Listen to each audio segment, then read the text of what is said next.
And we're live. I'm gonna put my send out my put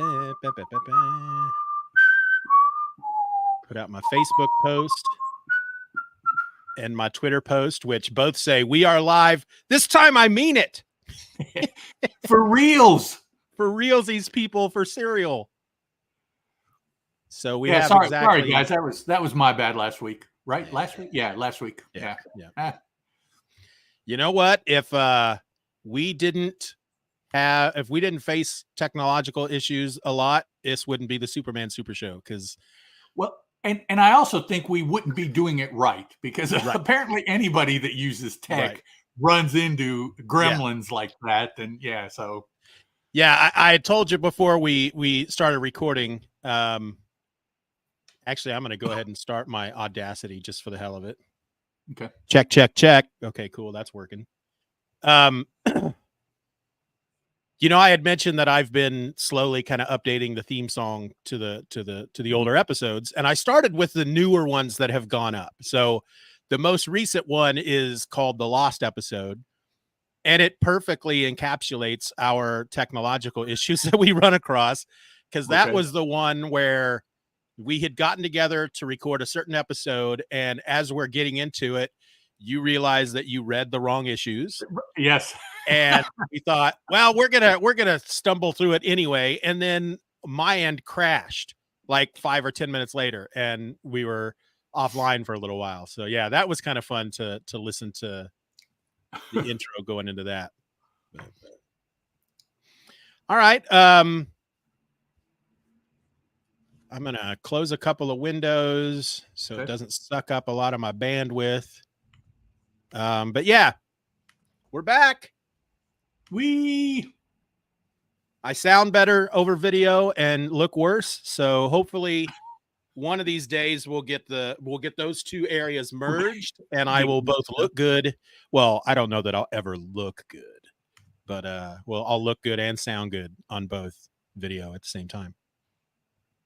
Hey, I'm digging this way. I'm digging our pull down background. I've got of course the screen like you used to view on, and I've got it pulled down so that you can't see my cat litter boxes, which is the room I'm in. Oh yeah. That's really what the background is all about. It's not about coming together thematically in a Superman themed world. It's to hide all the shit behind me. Right. All the clothes you've got hanging inside drying. And I literally have 3 t-shirts hanging behind me drying. Yep. All right. I wanted to make a small announcement here before we start recording an actual episode.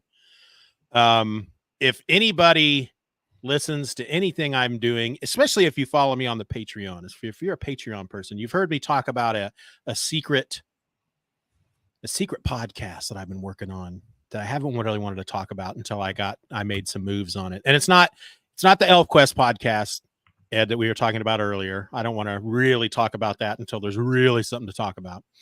But you might run into legal issues so exactly. So I have always wanted to do so. Okay, my podcast listening is very kind of broad. I listen to comic book podcasts, I listen to history podcasts, I listen to true crime podcasts. I love, one of my favorite types of podcasts to listen to is kind of a narrative documentary type style, which is one of the reasons I've been getting into true crime podcasts, because that's what a lot of those are. And I've always wanted to do something like that, kind of like a history type podcast, but I don't know a lot about history. I'm not a history guy. I wish I would have taken a lot of history in school. I didn't care for it then. I care for it now. But I've decided that I wanted to start doing, well, I'll just say it because it's actually out there. There's a trailer out there now. It's a podcast called Growing Up Geek. And it's each episode is me going through something from my youth.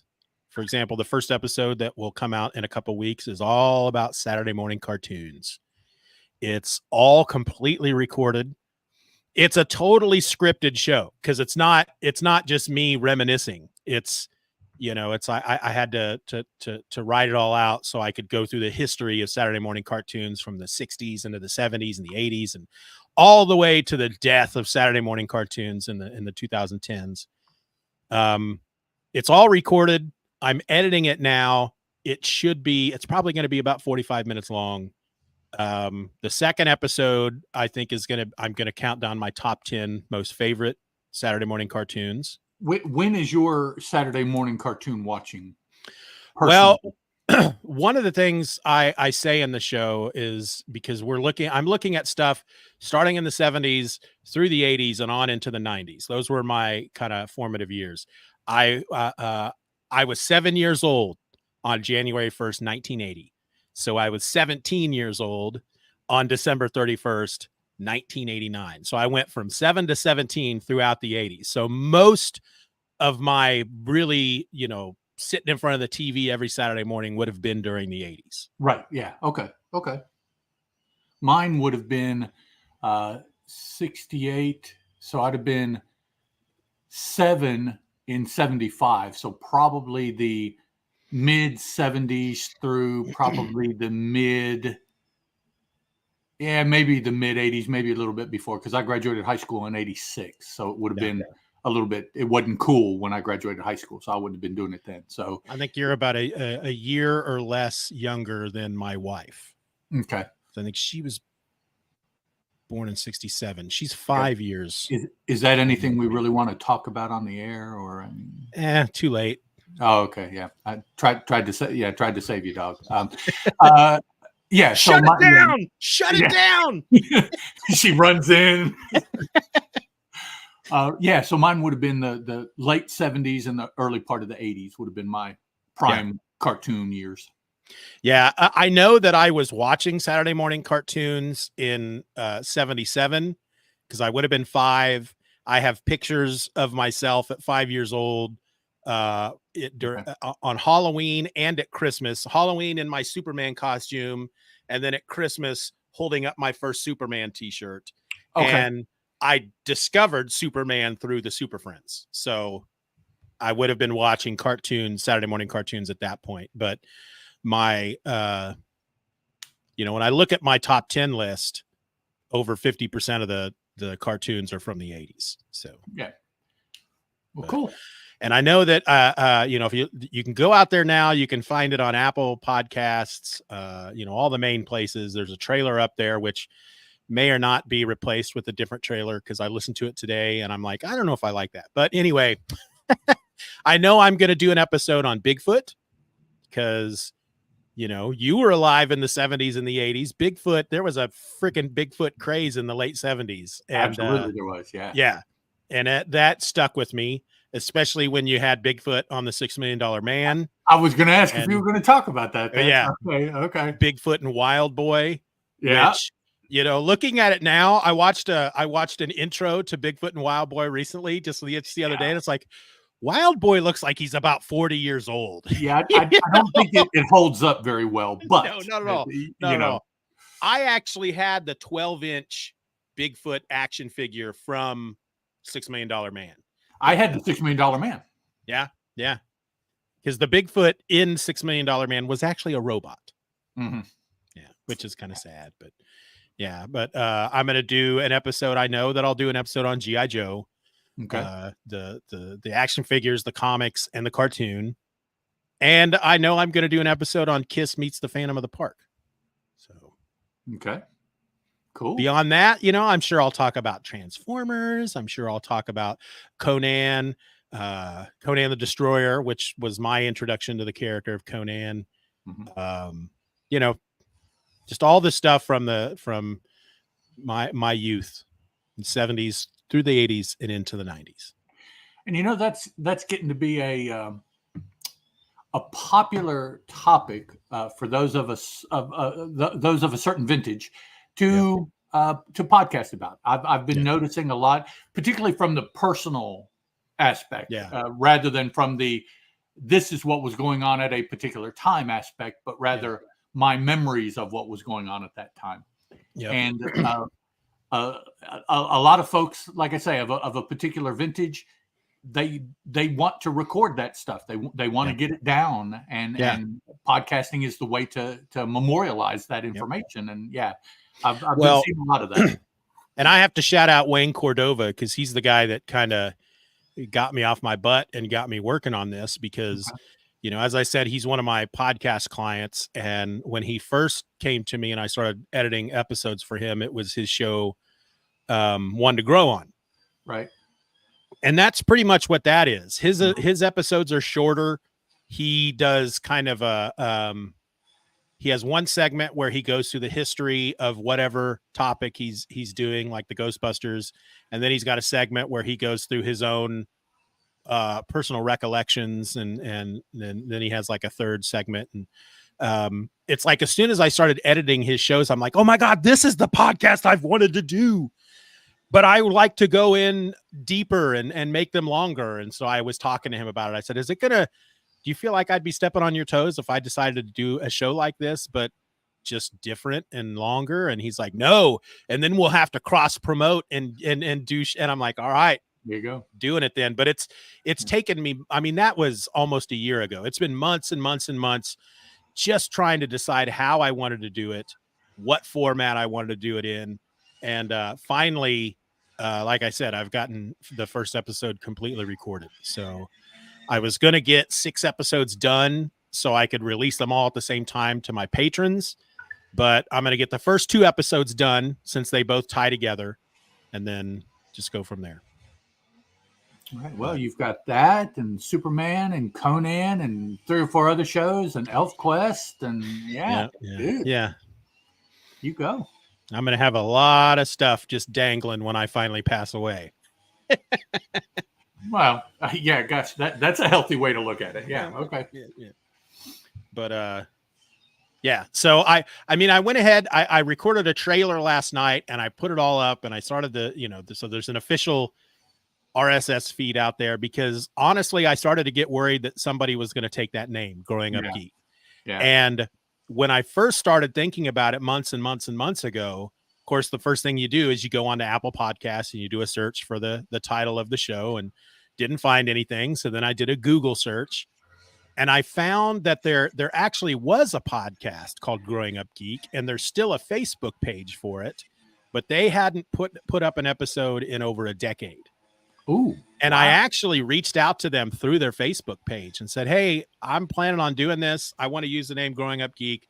I'd kind of like to get your blessing. And I never heard back. So I'm using it.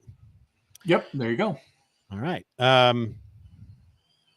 You ready to do some recording? I'm good to go. Yes, sir. You got your Audacity going? No, I don't.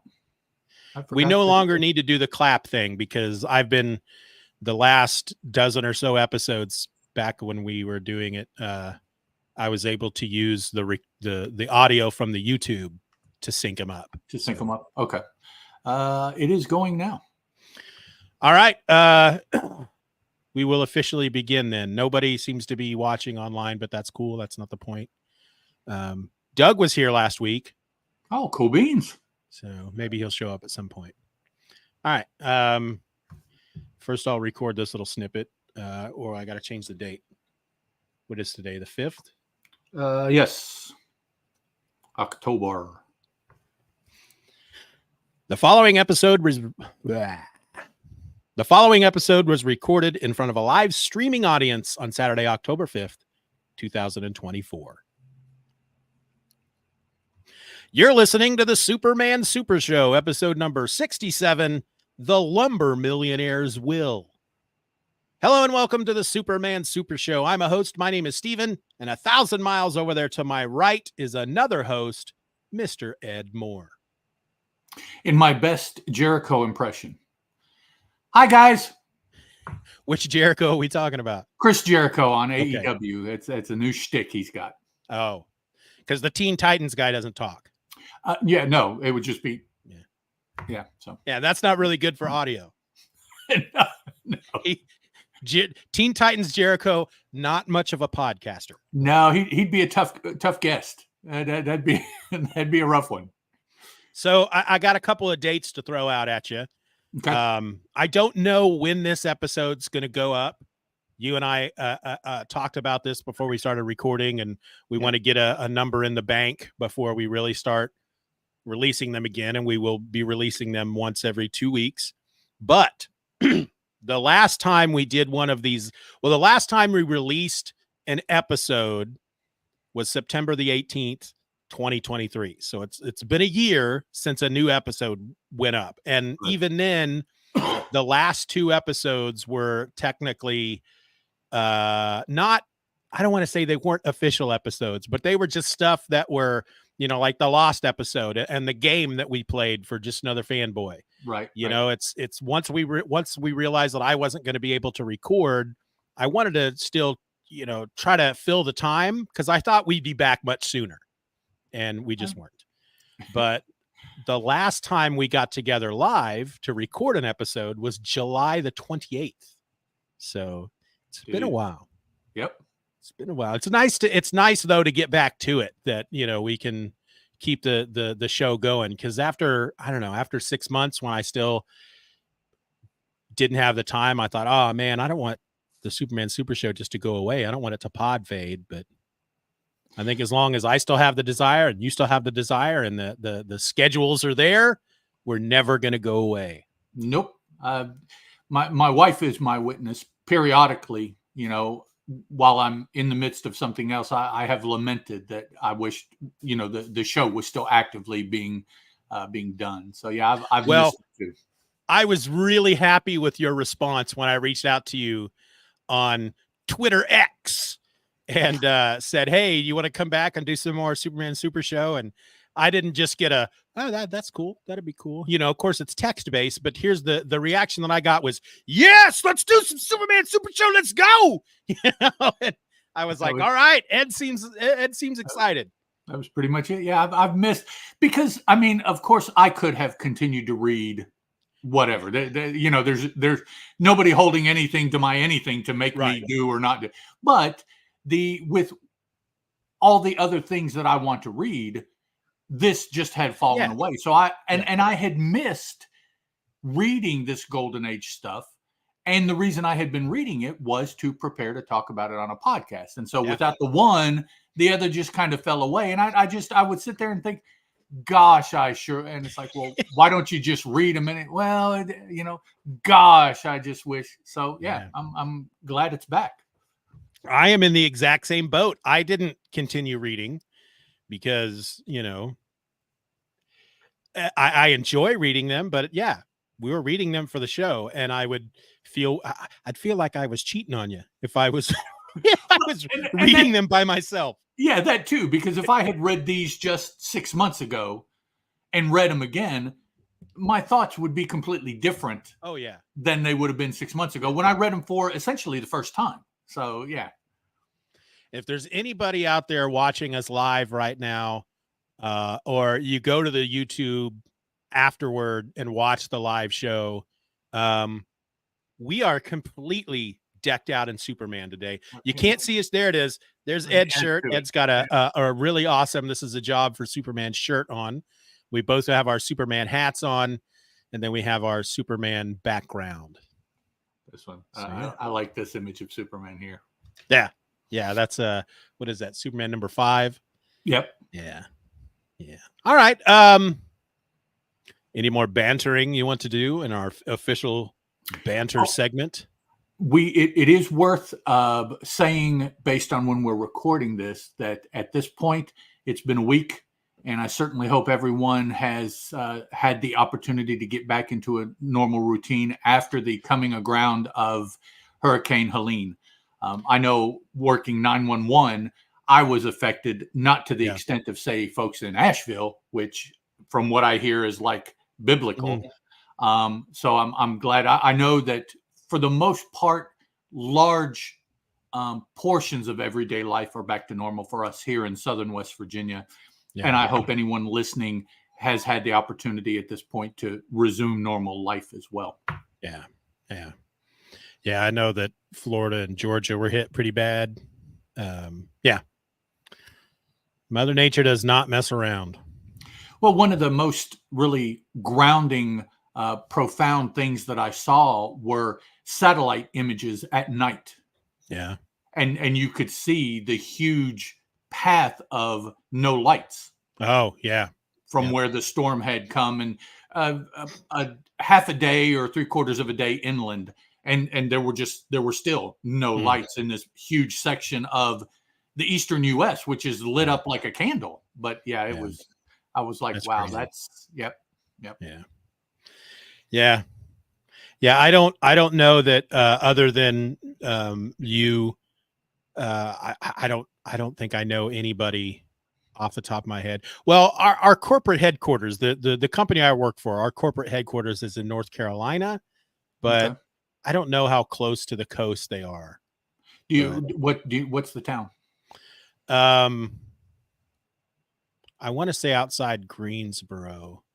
I know that when I went to visit over a decade ago, I think I flew into Greensboro, Winston-Salem.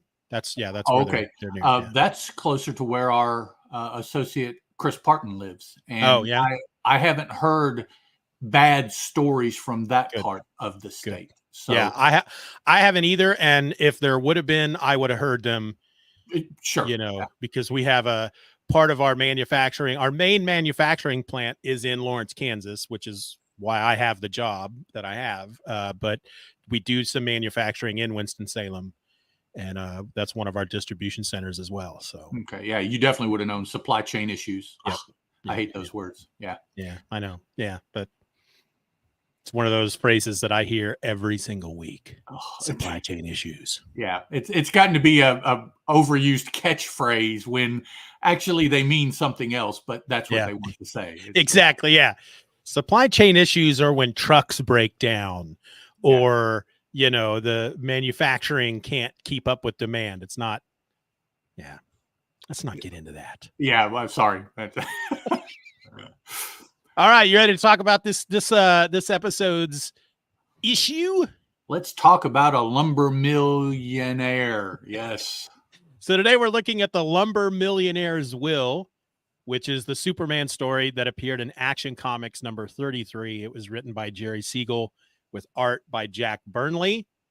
Action Comics number 33 has a cover date of February 1941, but according to Mike's Amazing World of Comics, it has an approximate sale date of December 24th, 1940. And here's what happened in the episode. In the issue. Podcasters, comic book podcasters do that a lot. All the time. Yeah. Yep. A rich lumberman, Ken Hall, wills his money to a boys' summer camp.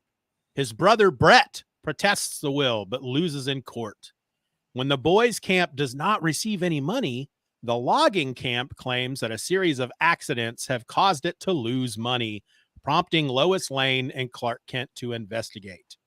At the logging camp, the boss, Francois Bernier, suspects the reporters of being sent to spy on him, so he orders them killed. Clark, as Superman, rescues Lois from drowning in the river. Later, they are locked in a burning building.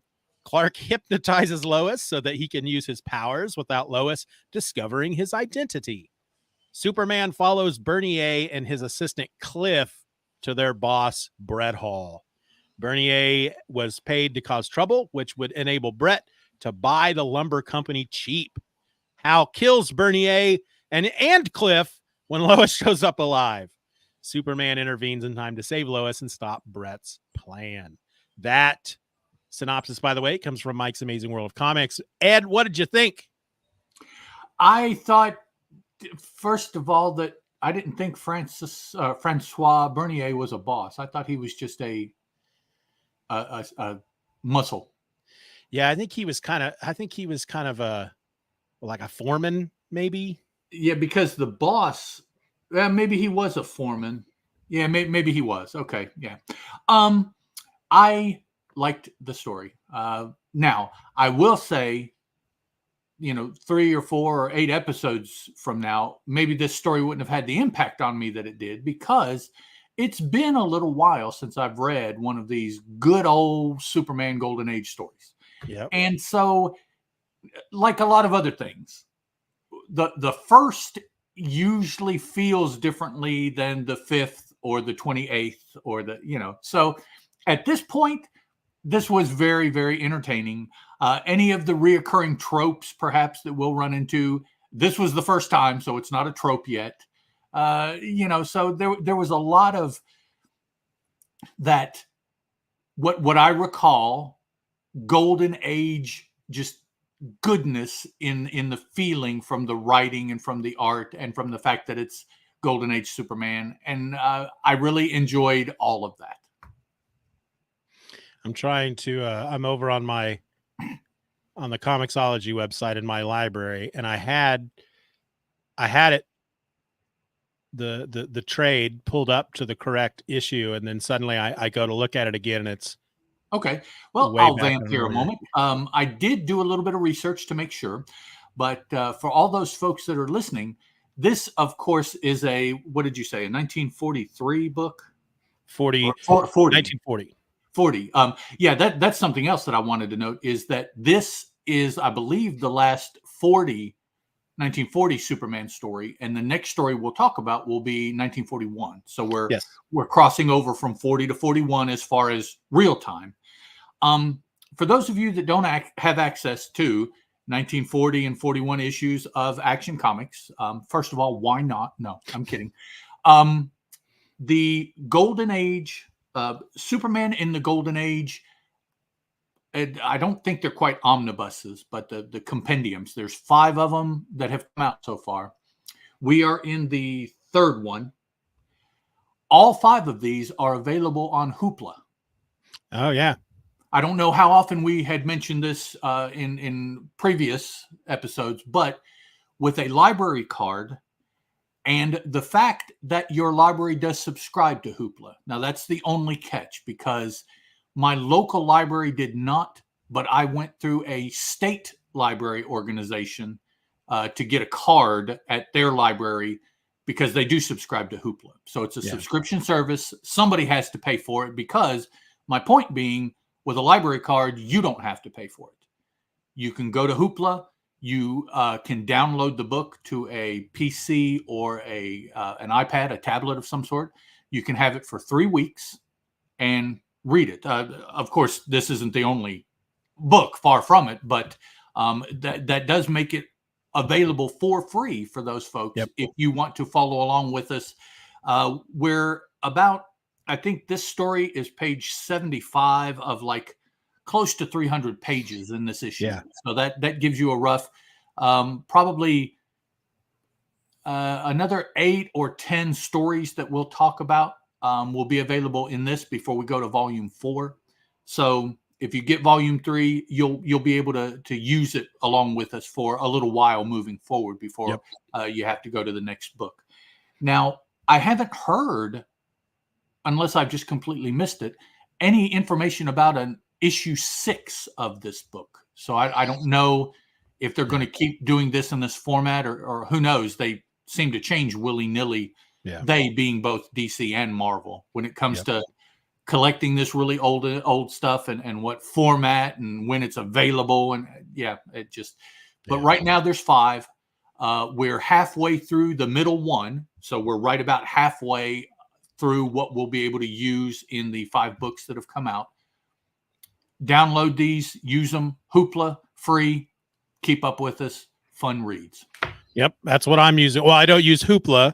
I loved Hoopla, but my library stopped subscribing to the program. But if you are a member of the DC app, you can, of course, read all these issues there. The advantage of reading them through the trade, though, is that you get them obviously in order, which if you're just talking about Action Comics, of course, that's not difficult. You just go numerically through the series, but you also have to know when the Superman issues come in as well. And that's when, if you don't have a trade, you have to go to some third-party website like a Mike's Amazing World to find out when the release dates are. But so that's the advantage of using a trade like this, which I've really enjoyed reading from. So when we talk about the tropes that are repeated over and over in a lot of these stories, The one that you of course are obsessed with is the Superman hanging from his fingers from a ledge Yes, or a window yes. or a roof. I have my little counting chart here Which that he didn't do in this issue, but nope. There is a 2-letter word that I felt showed up quite often in this issue, and it's just the word "eh." So you're coming around here to spy, eh? They say it quite often in this issue, in this story. I didn't mark down how many occasions they said it. I tell you what, I was really kind of thrown through a loop when we met Francois Bernier, just because of the way he talked. Really threw me off, because let me get some examples of his speech, because when I first started reading this story, I felt it was a little boring.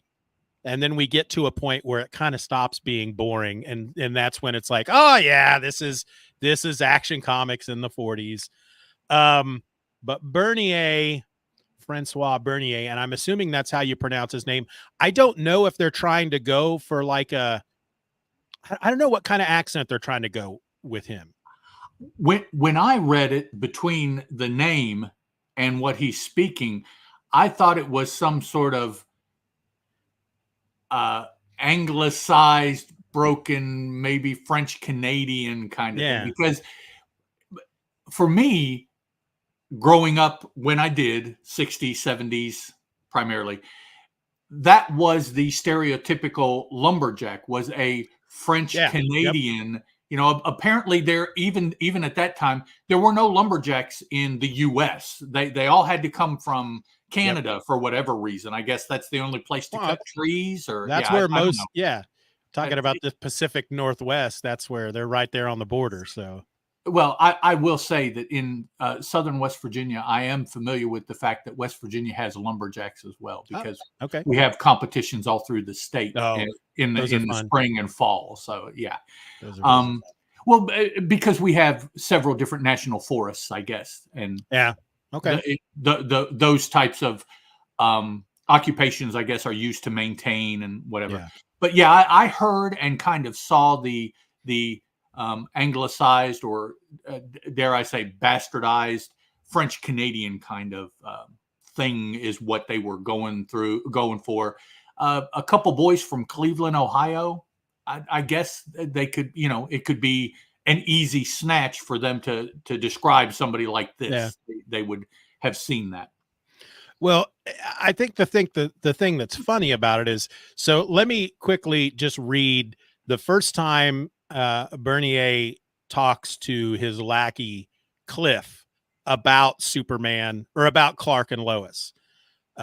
This is just a couple pages in. Clark and Lois have just arrived at the lumber camp. Clark is trying to, he's posing as somebody who's trying to get a job as a lumberjack, and of course he's in a suit without a tie, but he's got a sweater vest on, vest and a jacket. He looks the lumberjack part for exactly. Sure. And Lois, wearing a beret, is there to get a job as a cook. Yeah, absolutely. Yes. But so what Bernier is saying to Cliff is, I don't like the look of them. I think somebody sent them up here to spy on me, or spy on me and the camp. But the way it's written is, Cliff, I don't like the look of them. I think somebody send them up here to spy on me and the camp. And the de and the day, that and dem, that I get that. But the lack, LAK for like, the thing that threw me the most about this is there are a couple of other occasions within this story where he says like, LIKE. So an editor either wasn't doing their job, or maybe Bernier is starting to lose his accent every once in a while. He's I'm trying to think of the word. He's acclimating. Is that the right word? He's becoming more American every day. There you go. Yep. But at first I thought, what are they trying to do here? Are they, because the first thing he says, his first word bubble is when he's talking to Clark. You want jobs, hey? What you do? You ain't lumberjack. And I'm like, what is this guy supposed to be? Just dumb? Yeah. You know? And it isn't until he starts saying day and dem and tink for think. It's okay. He's obviously got some kind of French Canadian type accent that he's I was leaning more towards Creole. That's what it made me think of, but Creole has got its roots in French. It So does have an early '90s Remy LeBeau kind of feel to it. Yes. As written by, I guess that would have been Chris Claremont. So yeah, it feels like that, but it is different enough that it's like, well, no, I don't think that's what they're doing. But yeah, it put me in mind of that as well. Yeah, and he's telling Cliff he thinks these two people are spies because Clark obviously does not look like a lumberjack, and he tells Cliff, I don't think Lois looks like a cook either. No. Yeah. She totally looks like a sophisticated city girl trying to look like a lumberjack, a lumber mill cook. That's, with the beret. Outfit and the beret. I don't think the beret was enough to get her over the top. No. So he tells Cliff that he wants Cliff to take her out in the boat, which he's done before, and jump her overboard and kill her. And Cliff doesn't want to do that. He's tired of killing. He doesn't like it. And so Bernier threatens to break both his arms. Do like I see, there's a like right there. Do like I say, or I break both arms. And yeah, he just the way his speech patterns just go back and forth between, a French Canadian struggling with the English language and just someone who's not very bright. He that one panel where he's telling him, do like I say, or I break both arms, just makes me think of your typical brainless thug. Yeah. And I mean, maybe that's all he was intended to be. He didn't have to be bright because he was just muscle. And I don't know, I guess because it was at a lumber camp, he had to have an accent. I don't know. Because Cliff doesn't, and neither does Brett Hall. No. Although with the name Brett Hall, I mean, with the name Francois Bernier, you kind of get the feeling that, he probably will have an accent, particularly in fiction. Whereas somebody like Brett Hall, well, no, he works right across the hall from Clark, so he doesn't have, so it's like, okay. Brett Hall is too similar to Bret Hart, Bret the Hitman Hart. I don't know a lot about wrestling, but I did watch a lot of it in the 80s. Okay. So I know who the Hitman is. So yeah, Cliff takes, he takes Lois out in the boat for a sightseeing trip. And there's like a whirlpool, like a permanent whirlpool out there in the middle of the lake that he dumps her into. I don't know, the lake or in the river that they cry, or whatever this body of water is. It's like, is it really big enough to have a whirlpool? Okay. Yeah. And then we get this great scene between Francois and Clark, and Francois wants to see Clark do his thing as a lumberjack, so he has him split some wood, and Clark takes off his suit jacket, and now I thought it was a sweater vest. It's not a sweater vest. It's a full sweater. Yeah, it's a full sweater. Yeah. And so he's there in his slacks and his sweater and his collared white shirt underneath the sweater, splitting logs. And of course, he has to have that moment where he has to act like he's struggling at it, but he's thinking to himself, I could do this job in 1 second flat.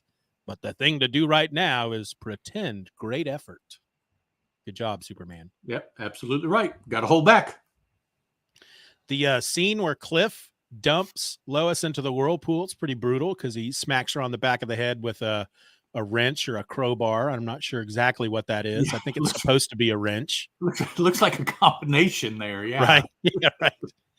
And I thought Lois was done for because she goes in the water. She's in the whirlpool. She's under. She goes under. Yeah. And it's, you've got at least 2 panels on this page, and then it switches back to Superman, Clark. Yeah. So, and there's no indication of this, but it has to have gone back to before some of those Lois scenes to catch us up with what's been going on with Kent. Yeah, because he hears her scream. Right, yeah. Which obviously has to happen before she goes underwater, Yep. which was the last time we saw her. So yeah.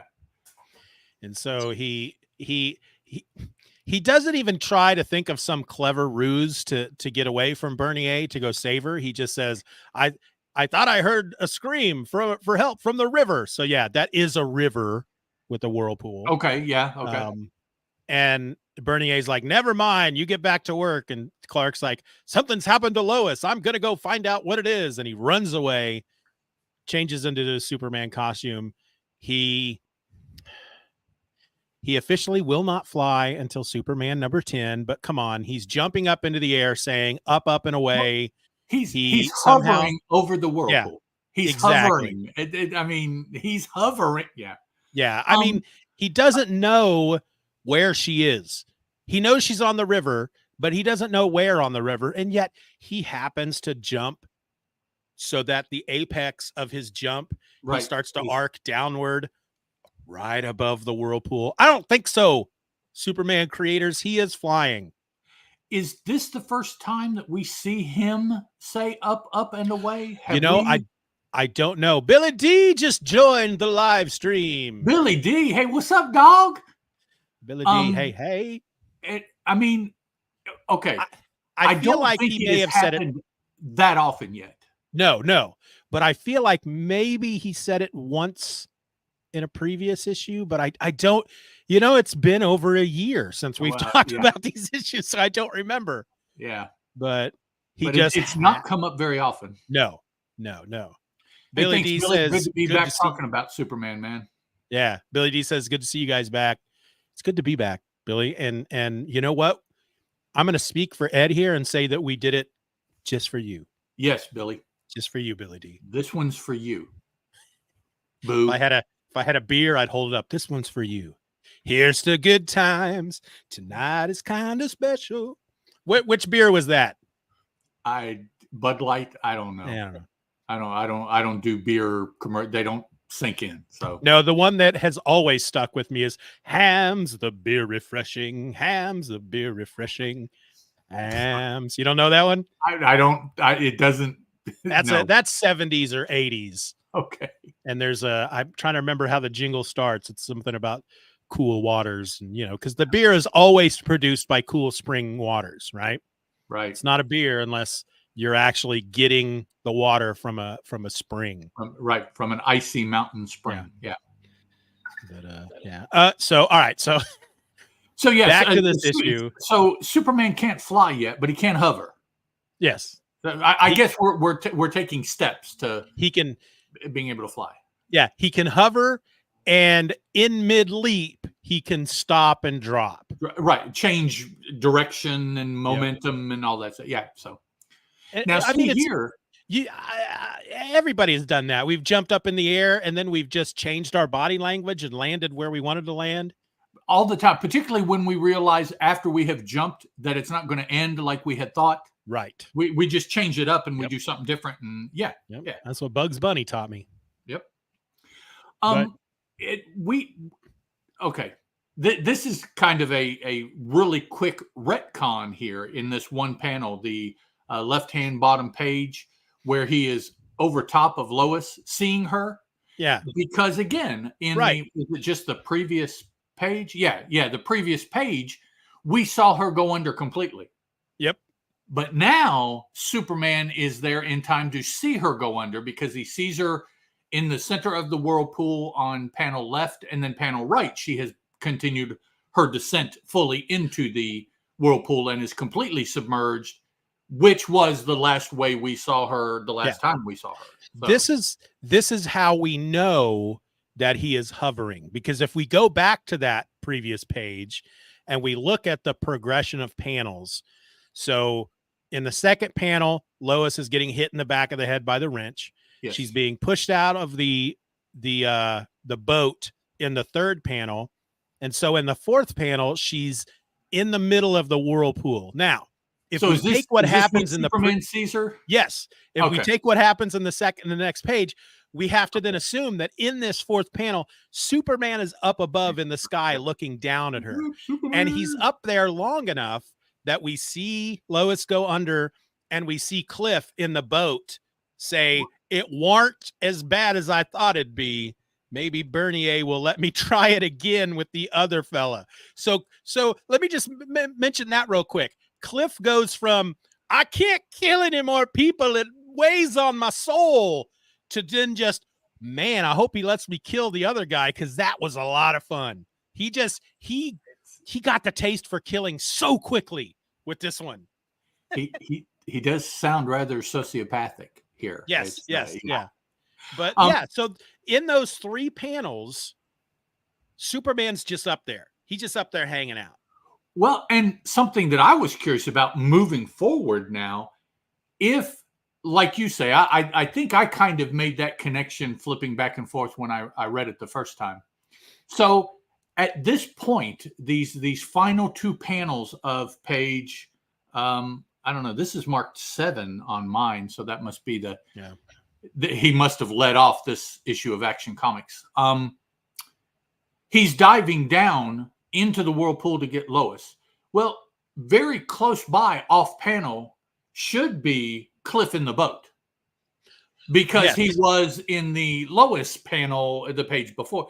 But moving forward in the story, Superman doesn't know how that. All he knows is Lois and where she is and everything like that. And I'm like, well, but the boat was right there, and you had to have seen it because you were right here. And so well, let's no prize this scene then. So he jumps up there, he's hovering in midair, he sees Lois go down in the whirlpool, and he is either so concerned with what's happening to Lois that he doesn't notice the guy hanging out next to the whirlpool in the boat, or he sees him, but he doesn't have time to even clock who that guy is. He hangs out up there long enough for Cliff to then speed off in the boat, which again, he either just doesn't notice or he doesn't care, because he's all about getting Lois, and he just striking that classic Superman flying pose, he dives into the whirlpool,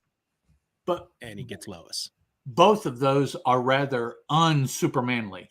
Yes. If those are my 2 choices, both of those suck as far as explaining, so, and it would be okay if it kind of comes up that it did register. He just didn't do anything about it then, right? But he does something later. Yeah. But even that's not what happens. It's like he does not know moving forward with the story. And I'm like, well, your artist drew it so that he should know, right here in this panel. It completely speaks to the kind of way that they churned out these books in almost a factory like way, because nowadays, you think an editor would go, these 2 scenes don't really jive. Right. We need to do something about that. Reading through it before the final checkoff on it is. So if they used editors back then, obviously this guy was like, screw it, we got to get this issue out. Kids don't think that hard. They don't care. Kids are stupid. Yeah. So they didn't know that 85 years later, 2 guys in their 50s would be sitting down to nitpick every little thing in the story. Nitpicking their stuff apart. Yep. But we get almost an entire page of Superman in the water, grabbing Lois by her toes, is what it looks like. To get her out of the whirlpool, which she still has both of her shoes on too. Let's add that. So that's pretty impressive. And why he has to mention that he can only use one hand, that's a level of detail I don't understand, because obviously they didn't care about Cliff in the boat, but they care enough for the reader to know that the reader's going to go, why didn't Superman grab a hold of her with both hands? Oh, well, he needs that other hand to swim. The only way we're going to know that is if they say something about it in the story. So I don't know. I don't understand the mind of the people putting this together at the time, but you know what, whatever. He's able to get free of the whirlpool's grip. And I do like those panels of them underwater. Yes. Very, very rainbow colory. They're very, I like them. You definitely get the feeling of lots of motion in this static body of water. Yes. Either, whether that is supposed to be the fact that they're in a whirlpool, or they're trying to show that both Superman and Lois are moving, whatever the intention was then, I just like the way that it was taken care of by the artist in these 3 panels. Yes. Agreed. Very, it's a really groovy looking page, first of all, just color wise. And I don't know if those are the original colors used back then. I don't see why it wouldn't be, because it's not like they're doing anything. Yeah, those seem like pretty basic colors that they would have had. Well, in the 40s, what would they would have had 4 colors, or would I think just the 4 colors? Yeah. Okay. Yeah. I think you could do this with 4. But so he alighting back on the island. Superman lowers Lois gently to the ground. So not only can he hover, he can fall from the sky and alight gently instead of land like a stone. Unto a feather. Yeah. Yes. So that's pretty amazing for a guy who can't fly yet. Yep. But he has enough time to change back into his Clark gear and dry himself off before Lois comes around. Minus the jacket. He didn't put the jacket back on. No. Did he put the jacket? No, he ran off without the jacket. So. Yeah. He laid it over here where he was cutting wood, and So that means he carries his civilian clothes with him, unless he ran back. To where he changed out. Now, I know that at some point, and I feel like it was the 80s. I think I mentioned it during when I was talking about the Man of Steel mini over on the comic book show, but I seem to remember at some point this idea put forward that Superman has a pocket inside his cape. Okay. Where when he changes, he puts his clothes into this pocket in his cape. And so that he's always got them on him, which, again, unless that pocket is a pocket to another dimension, I don't know how that works, especially with the shoes. Who knows? That's, maybe it's a pocket to the Phantom Zone, which hasn't come up yet. But exactly. But again, he wears a costume with a cape under his clothes and red boots. I don't know. I've never understood how that worked. But and that doesn't show. So, I mean, comics. Yeah, we're being too nitpicky. Kids in the 40s wouldn't have cared. Yeah, no, they didn't care. They loved it. I mean, that's why Superman got as big as he was, because nobody cared. Well, I mean, plus too, you gotta think nowadays we wouldn't even be able to have a Superman because there are no telephone booths anymore for him to change into. He would not be able to exist now. No, now I think he just moves so fast that I do a la the Flash, I guess. Yeah, I'm not sure how that works. Let me just say about the Flash real quick. I have always dug that idea that he has his costume folded up in that ring. In his ring. And the first time I realized that was what was happening, I don't know, I just thought that was so cool that it's compressed so small that it fits in the ring, and then it just pops out, and he moves so fast that he's just like just taking it out of the air and putting it on within a fraction of a second. I just always thought that was cool. Now that does beg the question, well, what did he do with his other clothes? Did they go in the ring, or I'm not sure there. I think he's fast enough that he could have done that, shoes and all. But so that means they're made of the same material that his suit is, in order to be able to compress it into a size to fit in a ring. Okay, all right. Get some shoes like that. I can go with a belt buckle. Let me. I mean, he's got to do some wonders with metal in order to be able to do that. So So all right. So Lois comes to. Clark's talking to her. She tells him that Cliff is the one that did it. He tells her to shush because Bernier is coming. Bernier sees them. What's the matter here? And freaking Cliff comes running up. The girl alive, but he couldn't be more guilty And yeah, really, not giving anything away there. Yeah. So Bernier locks him up in a shack, which what's he gonna do here? Let me turn the page. Oh, they're setting the shack on fire, and it's full of kegs of gunpowder. Right. So yeah. So Cliff it's not a love shack. No, not at all. See the little shack on the side of the road. Sorry, I had to do that. Cliff is pouring gasoline around the shack because Cliff is really into killing now. It's his favorite thing. He's gotten pretty bloodthirsty. But of course, they have no idea that it's Superman they put in that shack. And Superman does he's done it a couple of times before. Mm-hmm. He hypnotizes Lois so that she blacks out, so that he can save her using his Superman powers, and she won't realize that he's Superman, which is just a silly thing. Again, if I was Lois, regardless of the danger that always seems to crop up whenever I'm hanging out with Clark, the fact that I black out and go into fugue states a lot around Clark, I'd be a little worried about that guy. You know, we're just sitting in the car and suddenly I blacked out. And next thing I know, we're 6 miles down the road and Clark's buttoning up his shirt. I don't know what happened. You know? Continually goes on a date and doesn't remember. Yeah. Yeah. Like, come on, you got to put 2 and 2 together at some point. But I don't know that. Yeah. So he's hypnotizing her. He's saying, your memory becoming a blank. You will not remember what ensues. And she says, I will not remember. And so he gets him out of the cabin, out of the shack before it blows up. And then he releases her from her trance. And she's doing the classic damsel pose with the back of her hand on her head. I can't remember a thing that happened after we were trapped in that shack. Where's Clark? Oh, she's about to have the vapors.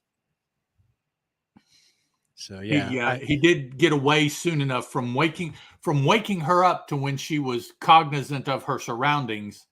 There was no Superman there for her to see that he was involved with anything. So he's zipping around pretty fast. So this then takes us to my favorite page in the book. While we don't have Superman hanging from any window ledges, we do have him just hanging out on a rooftop.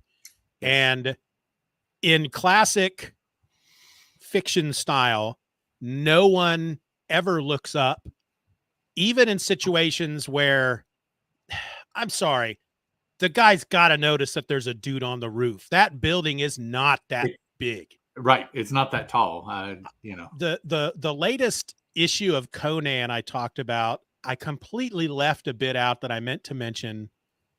Conan the Barbarian, issue number 29. He breaks into this dungeon, and at one point he clings to this ring on the ceiling. Yeah, I remember that. So that people can walk by without seeing him. But the tunnel is not that tall. I don't understand how somebody can walk into a room and not notice a person clinging to the ceiling. I just I've never been able. I can suspend my disbelief and believe that a man can fly. But that stuff I just can't get past. But still, that's not my favorite part of this page. It's when Bernier goes into the building and there's Brett Hall at his desk in his suit and tie wearing a Lone Ranger mask. Yeah, I do not know what that was about. That is the funniest. I mean, that's his version of a supervillain costume. Okay. He's trying to hide his identity. Obviously, well, I mean, it makes sense that it would be Brett Hall, but he's got that mask over his eyes, so I have no idea who that is. It'd be like if he was wearing glasses and then he took them off. Yeah, we see images at the very beginning in the same suit and everything, and no vestige of any mask or anything. He just looks like dude in a suit.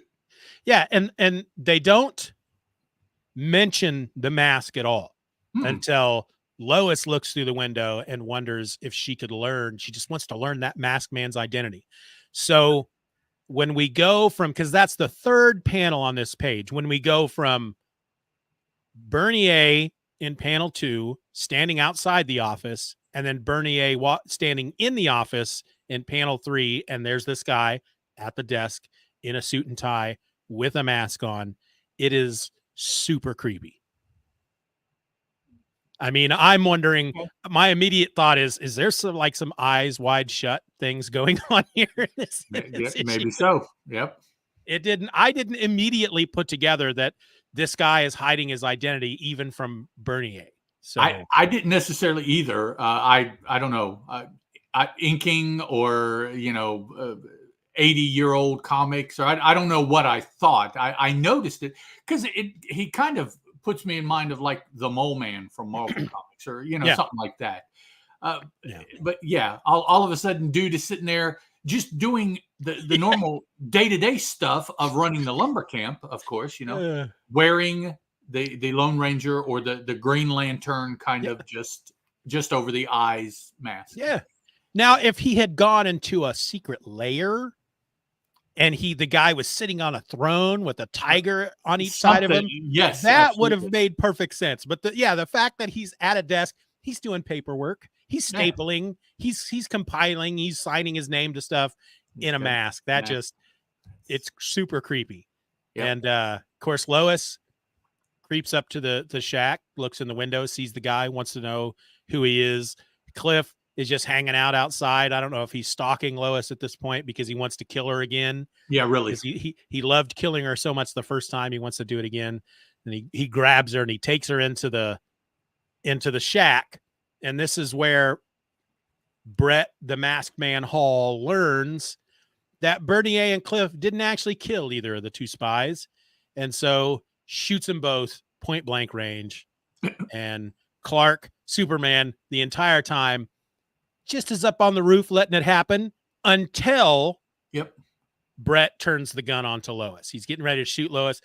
I love this scene because then Superman just simply punches the top of the roof, making a board fall just at the right spot so that when he fires the gun, I was actually taken aback by this panel. I was shocked to see the bullet bounce off of wood, a bullet bouncing off of wood, and just nailing Brett Hall in the freaking forehead. He basically they just showed him shooting himself in the forehead. Yep. I was completely taken aback by that. In the next panel, you can't tell. They didn't draw any lingering effect. But in the previous panel, you can trace the bullet path and see, it bounced off the wood and got him in the noggin, man. Yeah. And it killed him. Well, no, it doesn't kill him because he talks here. But yeah. He's dying though. They tell you that Lois removes the mask from the dying killer. Right. So yeah. That's even so many amazing feats happen in this issue, and that's one of them. He shoots his bullet, it hits a piece of wood, and rather than going through the wood or sticking into the wood, because it's wood, it bounces off the wood, hits him in the forehead. So in essence, shooting himself in the forehead, he drops to the floor. The narration says that as the killer fires at Lois, the bullet rebounds from the falling beam and crashes back into his skull. But the guy not only doesn't die immediately, he has enough time and enough strength to make a speech and confess his crimes. Yep. That's bravo. Bravo, Mr. Siegel. You wrapped it all up in that one panel. Because God forbid Lois and Clark go, could he have been the one behind this? I don't know. I mean, he shot a couple of guys. Yeah. Yep. Yeah. So silly. So silly. And it all because, I think we haven't yet mentioned the fact that for some reason, the guy who originally ran the mill, the lumber millionaire who died, he left all his money to create a boys' home. And was it his brother? Is that who Brett is? I think it's his brother. His brother, He wanted all the money for himself. We mentioned it in the synopsis, but yeah. Yeah, so all the proceeds from having a lumber mill were supposed to go to the boys' home, but the brother said no, I wanted to go to my pocket. Also, speaking of the piece of lumber here that can fight off bullets, perhaps that is why they were in this area timbering to begin with. Oh yeah. Maybe this shack was made of the same wood because it wouldn't have been there before. Probably this was built for the lumbering, so they would have used materials there. And apparently this is some pretty dense wood.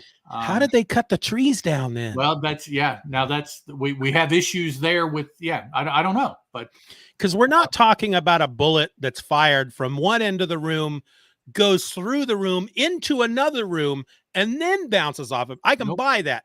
That freaking piece of wood is an inch, maybe 2 inches from the barrel of the gun. From the barrel of the gun when it's fired. Yeah. I don't know what that wood is made of, but yeah. And then we get the great last panel where we learn that this entire time, Lois, I didn't put it together until this last panel. Lois had no idea that Superman was even there the entire time, but she suspects it was probably him, that he probably had a hand in all this. And Clark's response is, I wish you'd stop mooning about Superman and think about me for a while. Wah, wah. And that's how it ends. Yeah. Okay. All right. I mean, Clark is pretty dashing if he wasn't such a coward. Well, I don't think you can be both, man. I don't think you can be both. Oh, there's a freaking parade going on outside. What? We are. I hear we live on the main road of this town. This must be the it's Territorial Days today. Territorial Day. You know how small towns always have the summer carnival? Yes. That's today. That's today. Okay. And I forgot that when they do that, they have a parade to start it all off. And we live on the main road. So we've always just been able to walk out, sit in our lawn and watch the parade go by. Right. And the last couple of years, we really haven't cared. But I hear the siren going. It's like, what in the hell is that? And I look up and here's a fire truck driving very slowly past the house. And I realize, oh, it's the parade. Yep.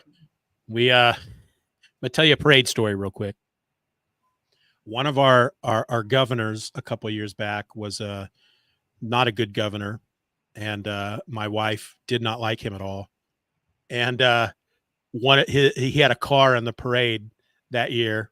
And my parents, for some reason, had come to watch the parade. I mean, my mom grew up in this town.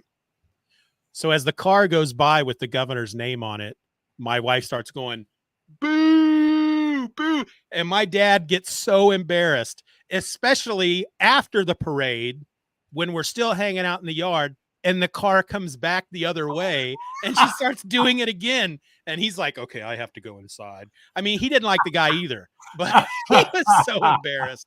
It was the funniest thing. But yeah, so that's the lumber millionaire's will. I enjoyed it. It was fun. Like I said, it started out for me, it felt really boring. And then it really hit its stride when we got introduced to Bernier. And then when Brett Hall appears in his mask, it just, again, I wanted to applaud. Classic Golden Age Superman story from this era, from this time period. I mean, it's they seem to go through these like dips and dives as far as what they're doing, right. But this is just basic crime that's happening, and that's a lot of their stories. Fun, yeah, just fun. The ending was kind of not as much fun for those guys. All three of them ended up shot, but I mean, I guess at this time you're seeing that a lot on TV programs. Right, the 40, yeah, they would have had TV. Maybe not everybody. You're hearing it on the radio. You're seeing it in the movies. People getting shot. Yeah. So it's not unknown even to kids. So yeah. I guess it's okay. But to me, it was just kind of like, wow, all three of them ended up shot. One even in the head. And it's like, yeah, and it all happened on that last page. I mean, it really just wrapped itself up super quick. Yeah, because. they all end up in the same room together. Brett Hall shoots two of them down, shoots himself on accident. He dies, wrapped up, done. Story's over. Yeah, it was kind of tidy. I mean, yeah. So, okay. I mean, you've got, does that say what page is that? Is that 10? Is this 10 pages? No, 13. 13 pages. So, you know, a lot happened, of course, but just like any of these stories, they pack a lot of stuff into those 13 pages. And so, of course, it's going to have moments where it just happens super fast. Mm-hmm. But thank God for all the text. Otherwise, you'd have this story done in like a minute and a half. Right. If you didn't have to read all the text. Yeah, really. It just. But yeah, good one. I enjoyed this one. How about you? Yes, very much. Good return to reading Golden Age Superman story. Yes. Yeah, I couldn't have asked for a better story to come back to. I would have been really disappointed if we would have got a crapper. It's like, hey, we're back with a crappy story. Yeah. Maybe we shouldn't be doing this. You know? All right. Anything else you want to say? No, sir. I think I'm good. Okay. I've kind of forgotten how to end these things because I don't have a lot of that in the notes. We're on Twitter, Super Show. All that stuff will be in the show notes. You can find us on Twitter. You can find Ed on Twitter. You can find me on Twitter. We're all over the social internets and places. Steven or else. You can find me anywhere. Steven or else. Ed, you're usually under Teal Productions, under a lot of places, right? Yep. TEAL Productions, STEEVENORR. It's all in the show notes. I shouldn't have to spell it. It's because everything is spelled weird. So I mean, you got to go look it up. Yep. Exactly. But yeah. So until next week, folks, I'm Steven and that's Ed. Bye, guys. And this was the Superman Super Show. Bye. Wow. Scratching on my nose. All right, let me save this Audacity file. I have a question also. Okay. Previously, I had headphones and not an external speaker. So Audacity has picked up you speaking off of the speaker. Is that going to be problematic for using this file? It's not something that I haven't had to deal with before.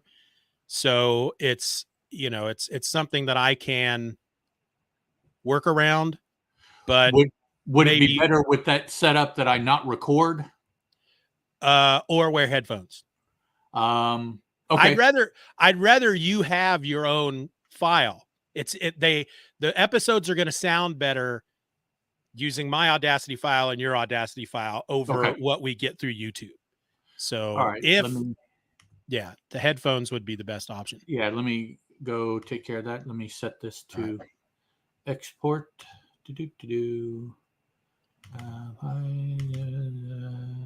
Superman, and we will call this episode 67. Is that what you want me to call it? Yes. Mine is saving now.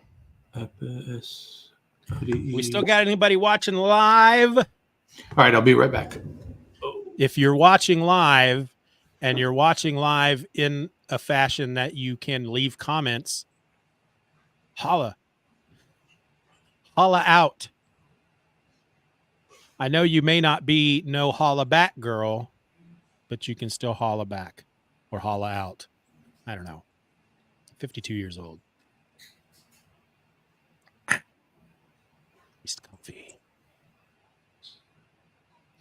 If you are watching live, and since Ed is off getting headphones, I'll ask, has anybody listened to the latest episode of Hither Came Conan, and what did you think of that introduction? I worked really hard on that introduction. I'm very proud of it. I don't know that I'll do that on every episode because that took me a long time.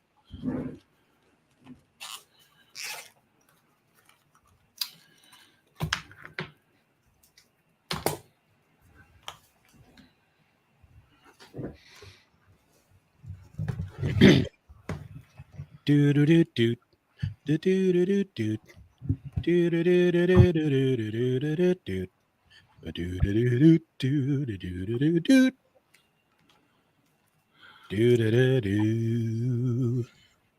Here is the interesting conundrum. When I plugged in the headphones, it did not shut off the speaker.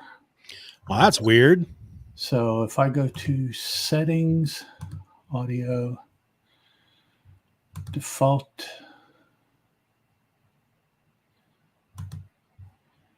Steeven, speak to me. I am speaking to you. That didn't do it. How about now? I am speaking to you now. That didn't do it either. Why not? Because technology. Okay.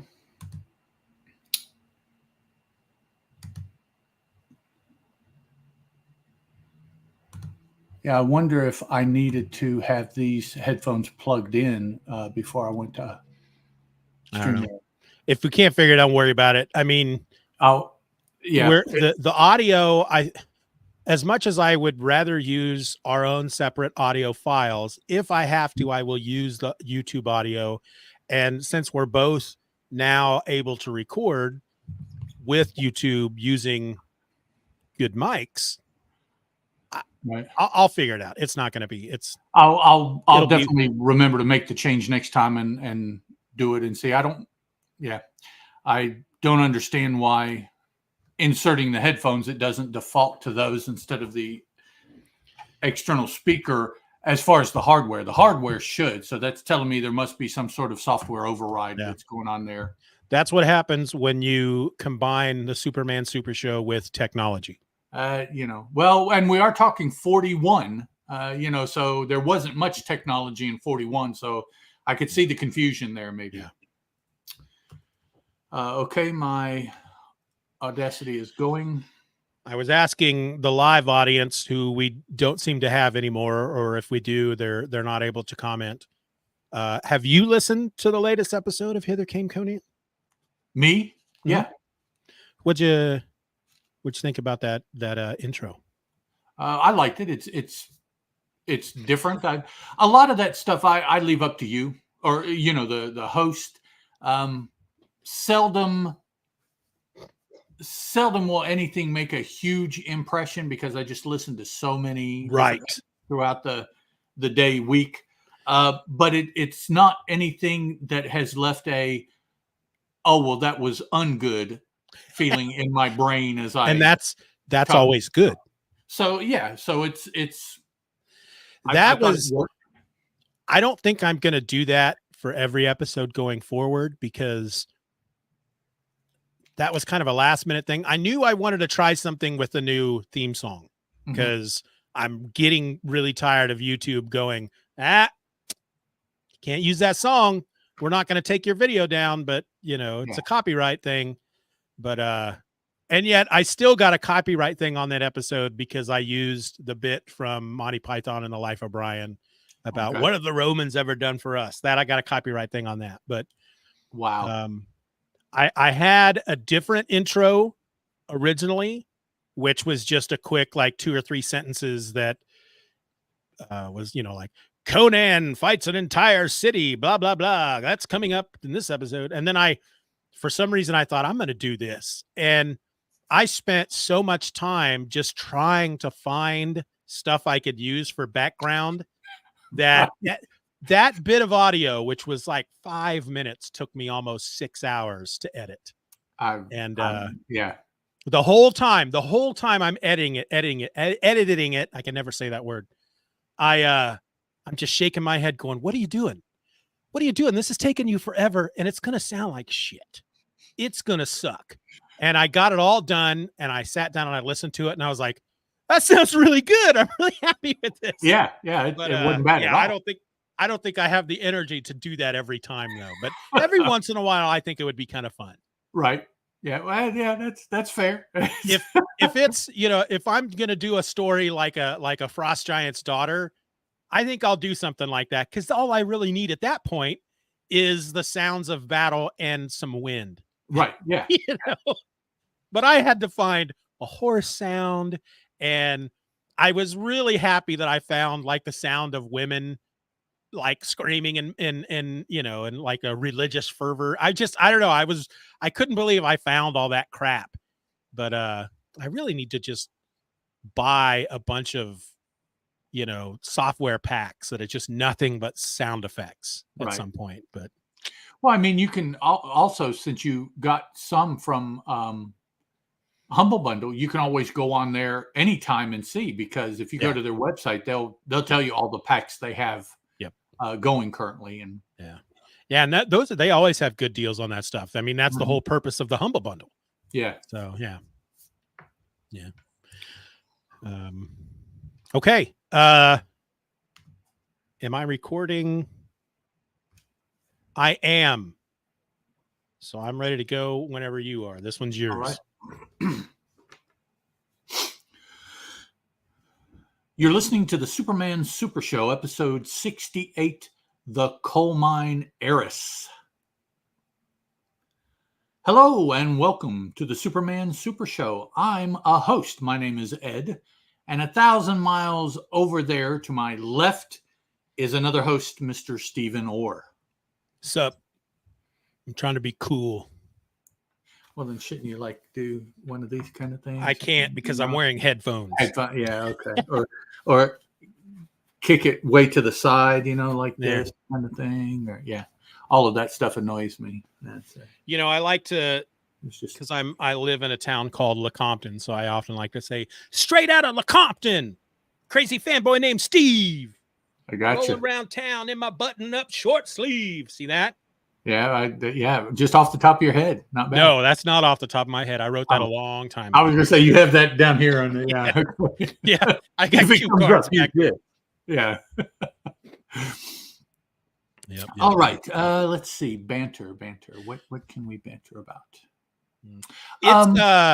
It's gotten very warm in Kansas. We had, and I'm assuming it's because of the hurricane, but we had some, last week, it dropped down to the mid 60s during the day and down to the low 50s, upper 40s at night. It's been really nice. We were able to shut the air conditioner off and open the windows. And then just over the last couple of days, it shot back up to like the mid 80s, lower 90s. And we haven't turned the air conditioner back on just simply because, I don't know. You know you'll have to turn it back off. I mean, it's coming much sooner rather than later at this point in the year. And it's still fairly cool in the evenings at night. So that's really the main time that I can't sleep if it's in any way warm. I have to. There's nothing for me.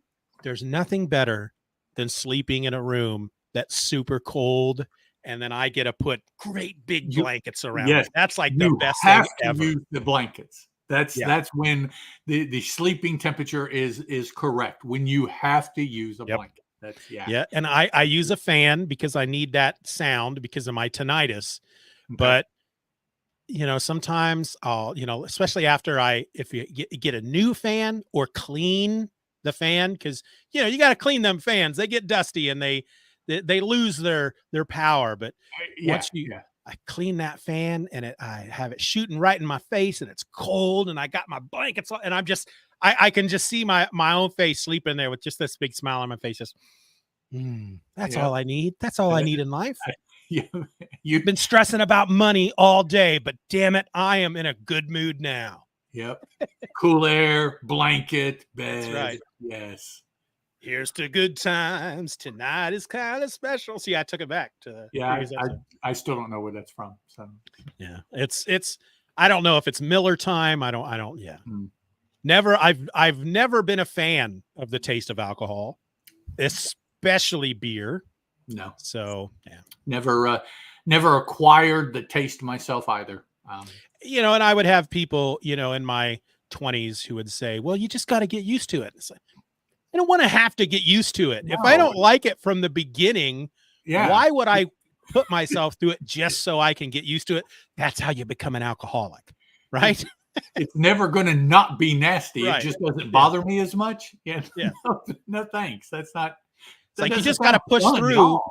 Yeah, you just got to push through because eventually you'll be drunk and you won't care. You won't care. You won't care. And I did go through about a year of that where I, my drinking year where I would drink simply to get drunk and learned that I was a bit too handsy. And so I stopped. That kind of thing is one of the check mark things that you have to learn for yourself when you get to be a certain age, going to a certain age. There are just a handful of those things. It's like, well, you'll figure it out. And drinking and whether or not you can or can't, or what, that's at the very top of the list, I think, because we have been told forever that we can't or shouldn't. So now there's nobody to tell us. So what are we going to do?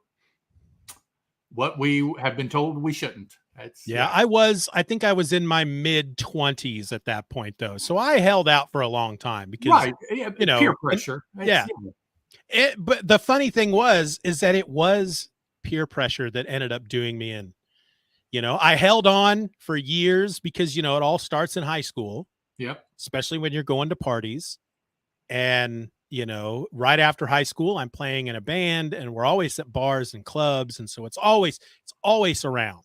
Right. And I've always just been like, nah, tastes like crap. Tastes like crap. That's all what it came down to. But then there was one particular night at a bar after we played, and one of the guys that was hanging out with us bought all of us Jägermeister shots. Okay. And he's like, here you go. And I'm like, no, I don't drink. And he says, don't drink, don't smoke. What do you do? You don't drink. You don't. I was like, fine. Yeah. Ooh, Jägermeister. Yeah. Yeah. Black licorice, and I've always hated black licorice, so I don't. So it was a double whammy there for you. Yeah. Yeah. I don't know. All right, guys. Today we're going to be looking at. You don't have any banter. I feel like I just hoarded all the banter. No, I haven't done anything lately to banter about. I'll have to work on that. Okay. All right. I'm a year out of practice of bantering. Right. So, we have to get back into the practice of taking notes now throughout our week. Yeah. Here's something to talk about when it comes to the banter. Yeah. In between recordings, I'll have to pay more attention. And yeah, that's what it is. Yep. Alrighty, folks. Today we're going to be looking at the Coal Mine Heiress, which is the Superman story that appeared in Action Comics number 34.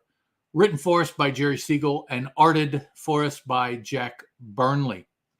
Now, Action Comics 34 has a cover date of March 1941, an approximate sale date of January 23rd, 1941, and those dates are from Mike's Amazing World of Comics.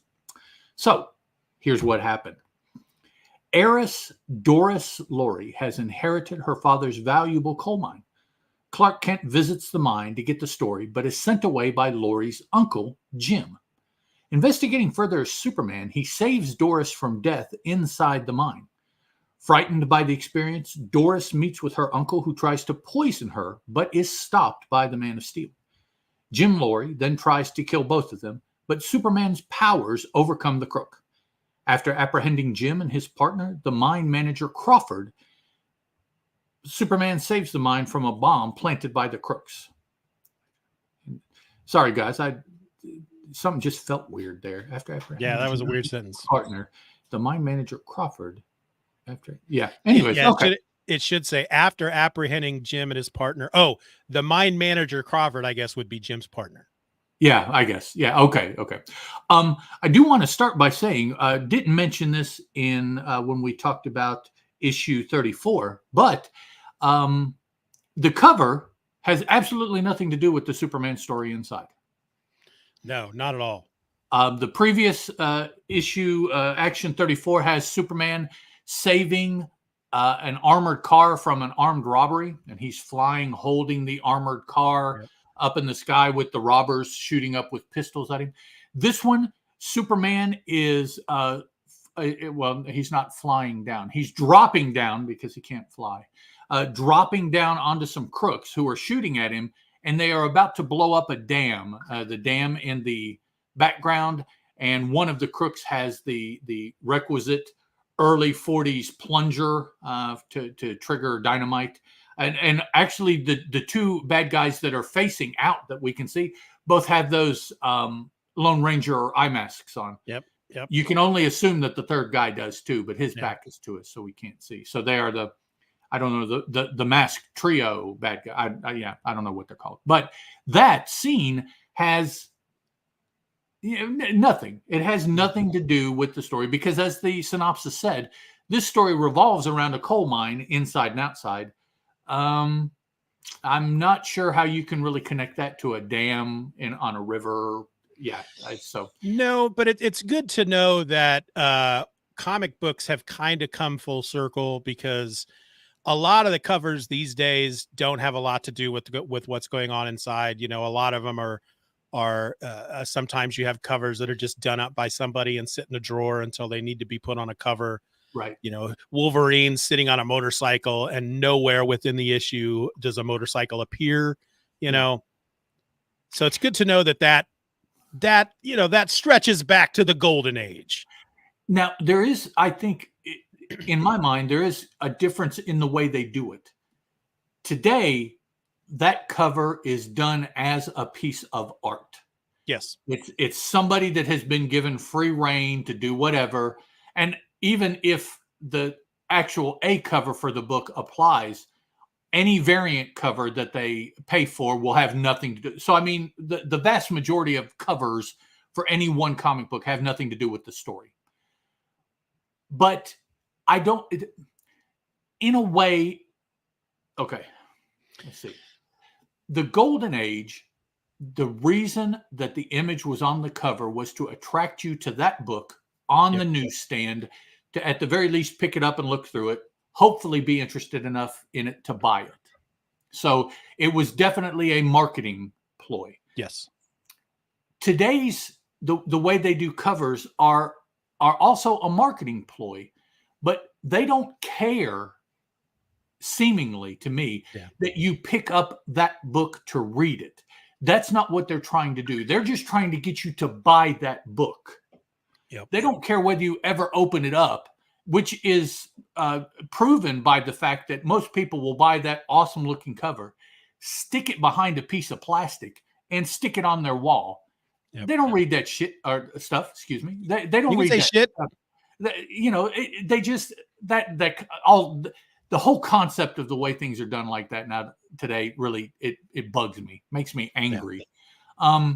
So it's kind of, they're doing the same thing. They're trying to catch your eye, trying to get you to buy the book.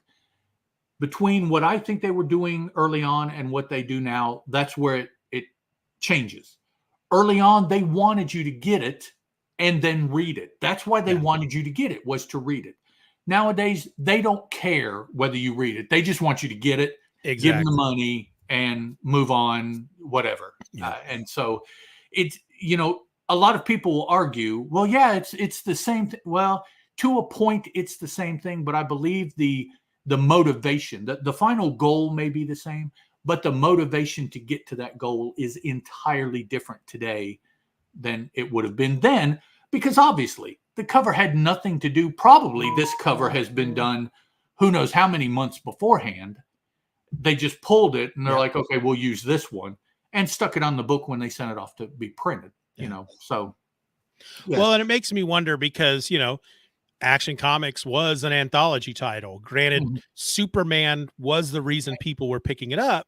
Yeah. But, I wonder if at some point somebody within the publishing company was like, this cover has nothing to do with the Superman story. And somebody pointed out, well, it has nothing to do with any of the stories. So there.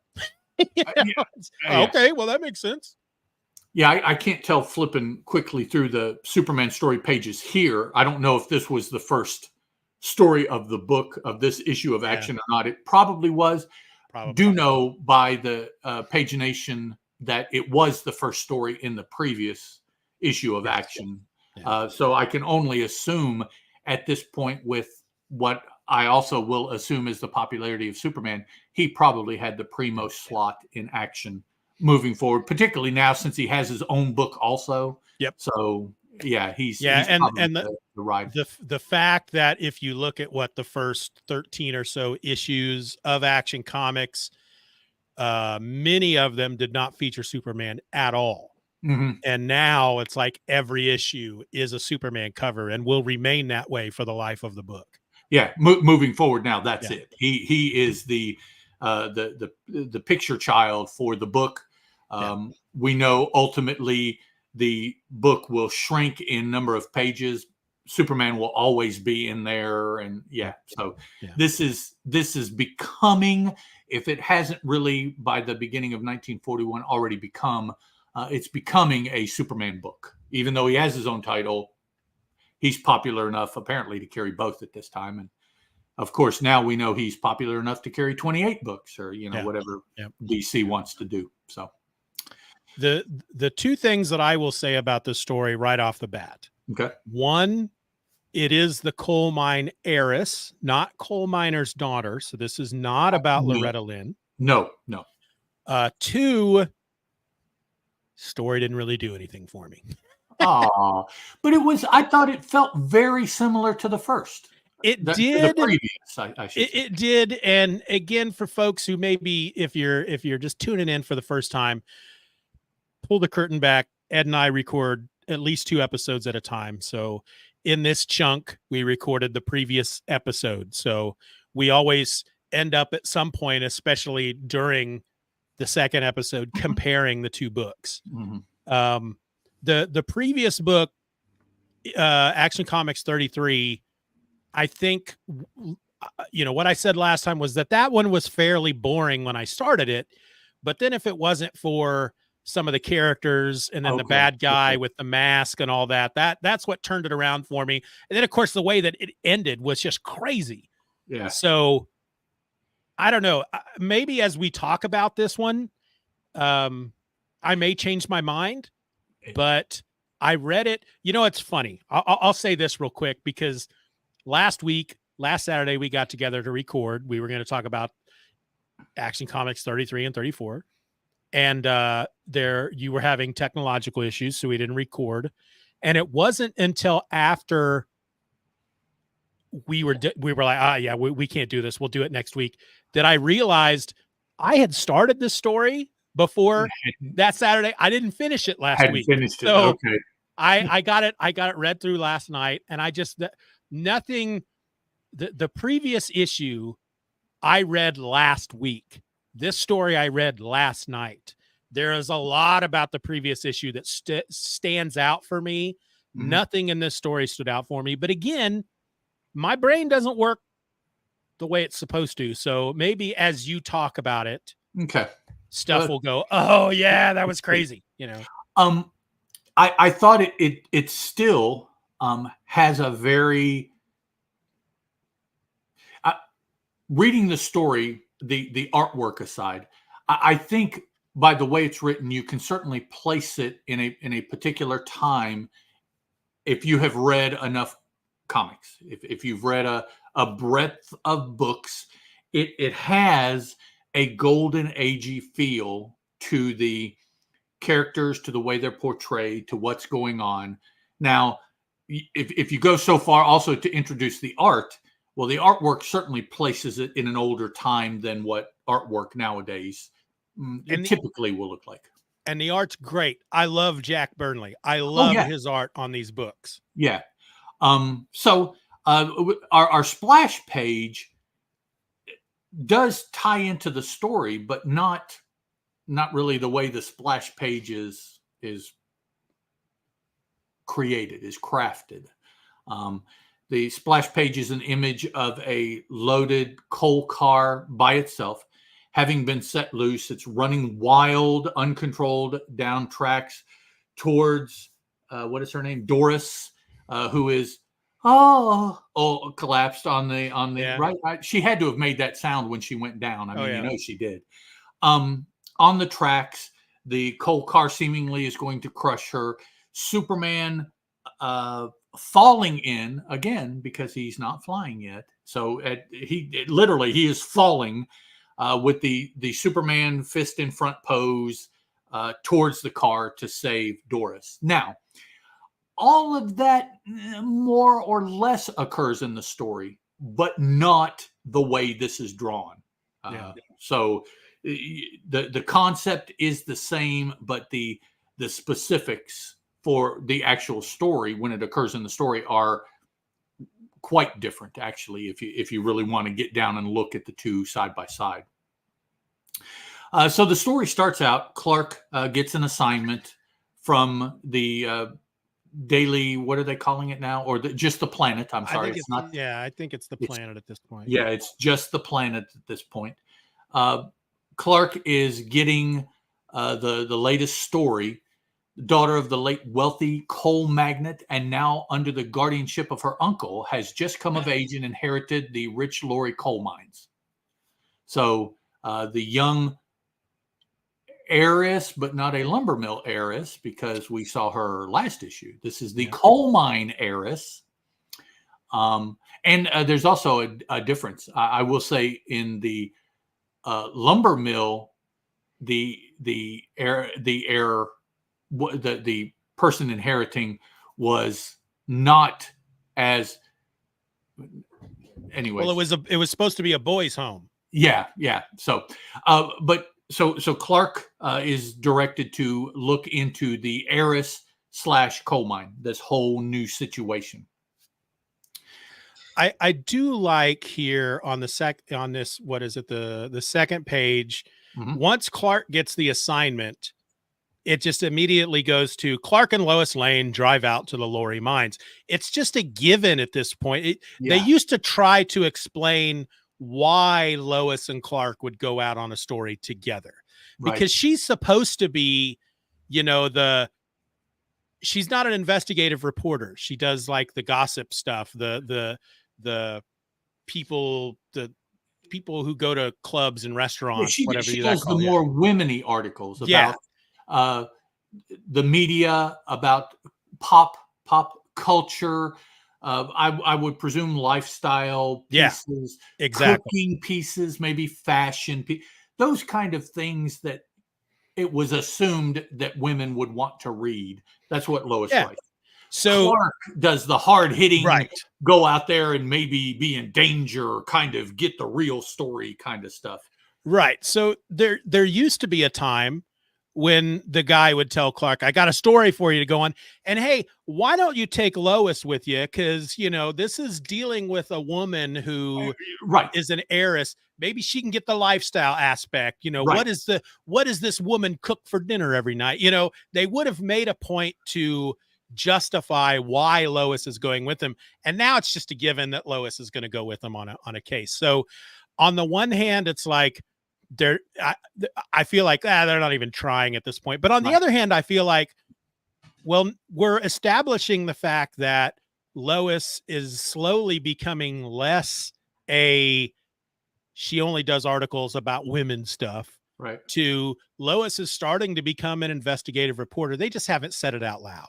Well, hopefully what long term they're doing is setting them up to be more a team to produce this article rather than you and a sidekick, or we need a ladies touch. So it'll be you and a quasi, let's see I almost had it. What do they call people who they call in to help them edit a book that has knowledge of the, not a ghostwriter, they have knowledge of the type of people they're writing about, whether it's a culture or a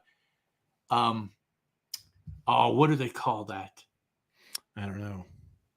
I want to say pundit, but I don't think that's right. It's kind of a newer trend. If you have a straight person that is writing a novel about gay characters, or about characters that are, say, like Native American, or they have somebody to come in and read it. Yeah. Okay. I don't know but that's kind of initially what you thought Lois was. She was to put that woman's touch on whatever Clark was turning in. Now, at the same time, I know that they have also made it a point that regardless of why Lois is being sent with Clark, she seems to want to try to get the actual story. I feel like they have made it a point to show that regardless of how the editor, the chief may think of Lois, on the at the newspaper, she is making strides to be taken more seriously and to get the real stories. And yeah. maybe that's kind of the point of this. They don't need to explain to us why Lois is going out with him this time, because it's just a given that she's going to help him get the real story, and it's either going to be under her name or his name, because it seems to kind of go back and forth. Right. Yeah. So, as you said, we just jump into the next portion of the story where the two of them, Lois and Clark, are heading off to the coal mine. They are met by the gatekeeper, as it were, the person that is part of or is embedded and who sees them as the outsiders. And they're like, oh, what are you doing here? What do you want? And so they have to give their, in essence, their bona fides to the gatekeeper in order to pass through, to be able to get through. And actually, I was going to throw in a reference to the Ghostbusters first movie, but it didn't come out. It didn't come out right as far as the gatekeeper and the keymaster. Keymaster, that's what. Yeah. So, so after this little interaction, they managed to convince the gatekeeper. Does he doesn't get a name. He's just a tough. I just have him written down as a tough because there's another one there later on. He's not the partner. No. No. Yeah, no. It's her and Uncle Manager Crawford. He comes a little bit later, and then Uncle Laurie. We're about to be introduced to him, and we're about to be introduced to Doris here also. So I do like that they pose as students. Yeah, but still, that's kind of dicey. She could be a student, maybe, but he certainly doesn't look the part. Yeah. Again, in his suit and his vest, which this one looks like just a straight up vest, button-up collar, tie, bowler, or not a bowler, fedora, which I do dig. Kent's choice in hats. Yes. He looks about as much as a student as he did a lumberjack in the previous issue. Yes. Yeah. Maybe. Now, I do know that this kind of attire was dressing up a little bit farther back. So it could be that the men in college would have dressed like this on special days, but I don't think on a day-to-day basis in like the teens and 20s, they necessarily would have dressed like this. In the 30s, 40s, 50s, I certainly don't think they were dressing like this in college, the college men. So they'd have a sweater on. With the big letter on it, or the emblem of the college, and a blonde cheerleader on the other arm. They would, that's right. Right. Yeah. Okay. So next up, we go underground, which is an interesting place to first meet the Lauries. But Uncle Jim Laurie, is showing his niece around. A personal tour of the mine, which is just kind of odd. The two of them are walking around in street clothes, and she's wearing a dress, and he's got his nice suit on. And they're a pretty blonde girl emerges from a nearby mine entrance, accompanied by a tall, elderly, hard-faced man. That's what the narrator tells us. We see that they're emerging from shaft number 3. It's drawn, like coal mines with support timbers and everything like that. So it just struck me as kind of weird that they just were, okay. My experience here in Southern West Virginia, the mines are, the seams of coal are not large. The seams of coal are very short. If you get a 3-foot seam of coal, you're doing good. That's why a lot of times in commercials for the types of mines we have here in West Virginia, they're riding in a car that is like 2 feet tall, slunk back so that they can travel in the car as the car takes them in and out of the coal mine, because there's only 3 foot of clearance. Yeah. The car has to be shorter than that. And then the men have to fit in the car to be able to ride it.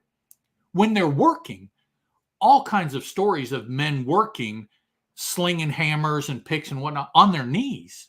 That's all the room that they had, So this is more like a Western, some other type of ore mine, whether it be iron ore or perhaps copper ore. I'm not necessarily as familiar with those, but something where the miners can go in and are able to stand up, obviously, like these guys are going. So whatever the seam of coal is that they're working, they need to work the heck out of it because it is huge. Yep. To be able to do this. Now, none of that really has anything to do with the story. That's just it struck me as my experience with coal mines here where I live.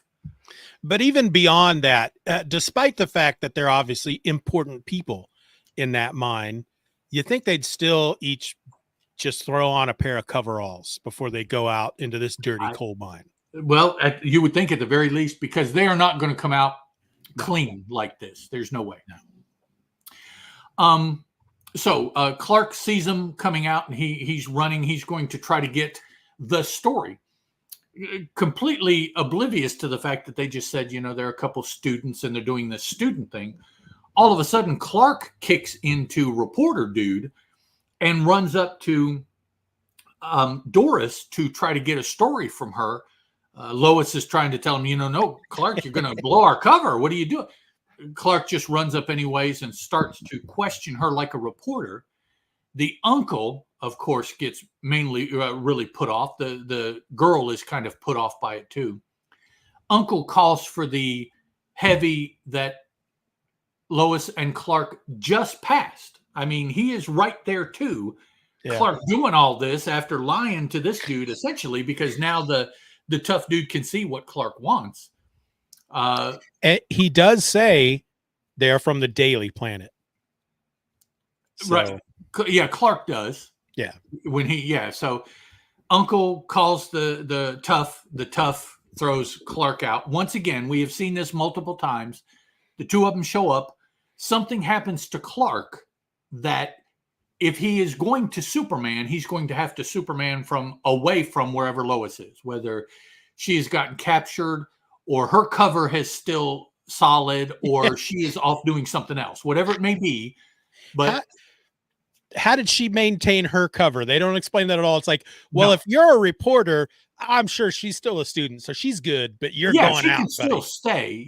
We just now know what you're doing. Yeah. Yeah. I don't know. So now Clark / Superman is outside the mining compound and Lois is inside. As far as we know, Lois is still the student doing, she's still, they still believe that she is doing what she initially said. Clark now is on the outside forced. Either he's going to have to sneak in to do something, or he's going to have to come in as Superman and hide from everybody if that's what he does, which, case in point, that's what he does. Yep. He changes into Superman, leaves his clothes just laying out here outside somewhere. I guess he'll go back and get them if he needs them. Still can't fly, so he jumps over the fence around the mine, which we do see does have some barbed wire up at the top. So somebody actually spent the time to be kind of realistic about the fence when they drew it. Burnley or whoever inked or whoever colored, or it's hard to say this far, this long ago, how exactly. Well, it looks like the narration points it out too. He leaps easily over the high barbed fence. It did, didn't it? Okay. So now Superman comes, lights atop a really nice looking building here. I'm kind of surprised.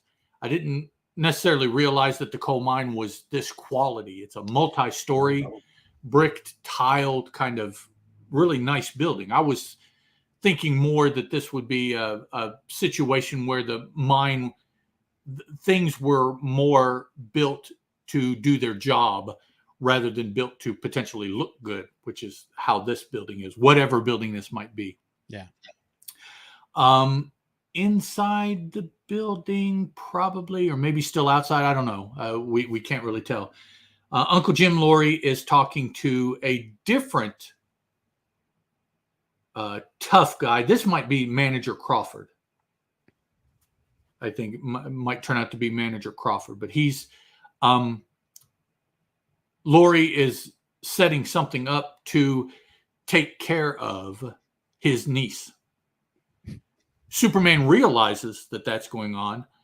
Right after all this excitement, they just were touring the mine So the uncle, and we're assuming that this is all happening as we're seeing it back to back as far as time frame.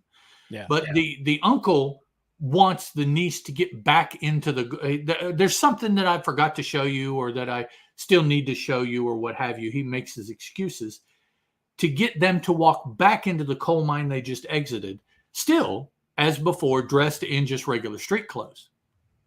So the narrator tells us the pair descend the narrow shaft way deep into the newly deserted mine. Okay, they're walking a set of tracks. I don't know that I would call that a shaft way. I would assume a shaft way is the kind of thing that you use on a ladder to get down. That would be a shaft to me. But this, it's huge. They're walking a train track that is big enough, you would imagine, for a coal car.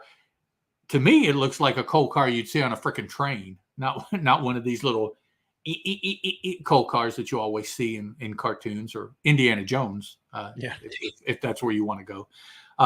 But the shaft, the shaft way, or whatever you want to call it, they're going through is probably 2 or 3 times bigger than the railway for the cars. So again, man, if you find a coal seam that is this big, you need to jump on it, because there is just money waiting to happen. Jim makes his excuses, tells the daughter, the niece, going up here, I want to show you something up here. I'll be there in a minute. I got to step over here and do something. And he steps over here and he flips a switch that he has told, who I presume is Manager Crawford, a little earlier. Narrator tells us, leaving Doris below, Jim Laurie hurries up the shaft, pausing for a moment. He presses a mysterious switch attached to a beam on the wall. So he's some switch over here. He's flipped it, pressed it, whatever. It's the signal to whatever he had his man Crawford doing at the upper levels or outside of the mine. Laurie runs away, not to meet his niece, but he runs away, saying out loud, "No one will ever suspect." So right there, that whatever the switch was he flipped, it's not a cool thing that he's trying to do. Yeah. And I would have to assume when they call it a mysterious switch, it's mysterious to us as the reader. We don't know what the switch does. I would assume that anybody that works in this coal mine knows what the switch does. Otherwise, a worker would be like, what's up with this switch on the wall? It's very mysterious. That's the situation that you would always see in the cartoons, where somebody just leans up against it, not knowing what it does, and triggers it, right? So yeah, hopefully they know what everything is on the walls in the mine, particularly since they work there. So she's niece Doris, or I'll just call her Doris because I can't remember niece all the time. Doris, we see that the image that's drawn kind of, I thought the narration and her image and what she says, all three of the things for some reason didn't mesh to me. It was almost like they were all done by different people and then just pasted and added on. All the narrator says is, meanwhile, back at the mine shaft. Okay, that's pretty neutral. She is standing here. This mine shaft is hella lit too. You can see her shadow in the back behind her. So it got some bright. My experience in coal mines, it's never that brightly lit. As a matter of fact, the men usually carried the light source with them. Yeah. It wasn't this, I'm filming a TV show, I've got camera lights kind of, which is what it looks like. But okay. What can that strange noise be? It seems to be getting louder. Okay, so that must have something to do with the switch that Uncle threw. Next panel, higher up in the tunnel, a runaway coal car roars around the bend. Faster, faster, it goes down the incline. Loaded coal car. And it's the one that you always see. I remember it from the Indiana Jones movie, where they're going through the whatever copper mine, whatever kind of mine that was, with the you can kind of there's two things that you will see in the cart. One of them, usually in the back, is a clamp that is attached to a brake, or a lever that's attached to a brake. Usually in front, you see what you presume is a steering wheel, and that's kind of what it does with strict limitations. It steers not like a car, but it does, if not turn the wheels a little bit, it will bank the car to give you some control on the rails as the car is moving forward. Now, once the car reaches a certain speed, the movement really doesn't do anything to it anymore. It's either tied to the track or it's going to come off the track because it's going too fast. So this one certainly looks like ain't no amount of steering going to do anything to it because it's got some massive speed lines coming off. Yeah, of it. it's so going fast. Yeah, it's been going for a while. It's fully loaded, going downhill. So something's going to happen to the girl. It's getting louder and louder. She finally yells for help. Superman, who is in the vicinity, falls to the front of the cave and is going to go in to see what she is yelling about. The only thing he really could hear is her crying for help. He hasn't heard any other noises to assume that something is happening. So he's going towards her voice. He's stopped by a couple more toughs. One of them is kind of wearing a suit, so maybe he's a little bit higher up in the coal mine tough hierarchy here. The dude not in the suit has a pick, a mining pick. So they're going to stop Superman from going in. The dude in the suit, again, I'm presuming is the manager Crawford that Uncle Laurie talked to at the very beginning, who set all of this that we're seeing in motion with the coal car and everything like that. Superman zips past him. Another panel of the coal car rushing on. Puts me in mind of a country song from back in the 80s about an out-of-control coal train, something. Yeah. I love the panel, though, where he zips between the two of them, because it's just motion lines. They're both falling backwards, like something really fast just came through, and then you just have the word whiz. Right. In case the motion line. Everything else isn't cluing you in on what's going on. They put whiz in the speed lines there for where Superman was. So all of it.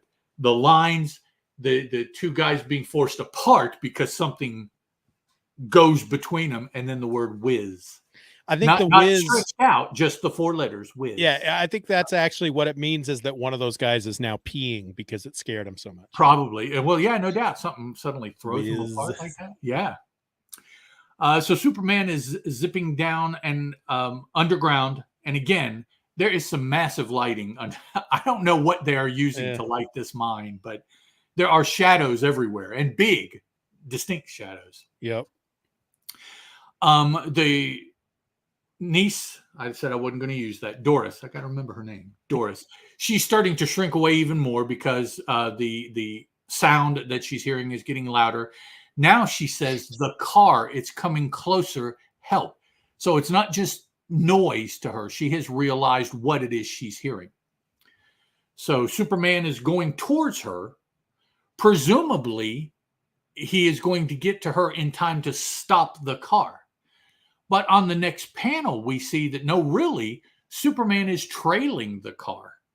And he stops the car from behind just in the nick of time. Yep.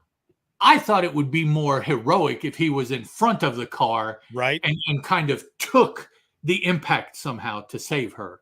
Yeah, but no, he does he does the clutching of the car, and you can almost see his feet and the steam burning where he's being the brakes for the car. And it's a dead end tunnel. She's at the far end as far as she can go, and the car stops right before her. Yeah, I mean, it makes sense. Yeah, if he was in front, if he was between her and the car, then that would mean that she is on the other side. So her running from the car would take her to the entrance, but she's running deeper into the mine to where she comes to a dead end. But if he puts himself between the car and her, it would show how fast he can truly be. That's true. He could have jumped right over the car to her. Yep. That would have been cooler. Him standing there with his hands on his hips, and the car just smashing into him. Yeah, he was outside. And before it was triggered, we still saw him outside. We know she's going to be hit by the car. And then, all of a sudden in one panel, you see panel of car, panel of Superman. You do that a couple times. And then panel, you see her Superman car. And it's like, oh, he is so fast. He beat the car. Yeah. So lost opportunity. That's okay. So now, the savvy little couple 3 panels here. But as he's talking to her, the next thing that happens, because again, that's the way these stories go. You stop one nefarious plot, but there's got to be something following it up. This time, it was something we had no indication of.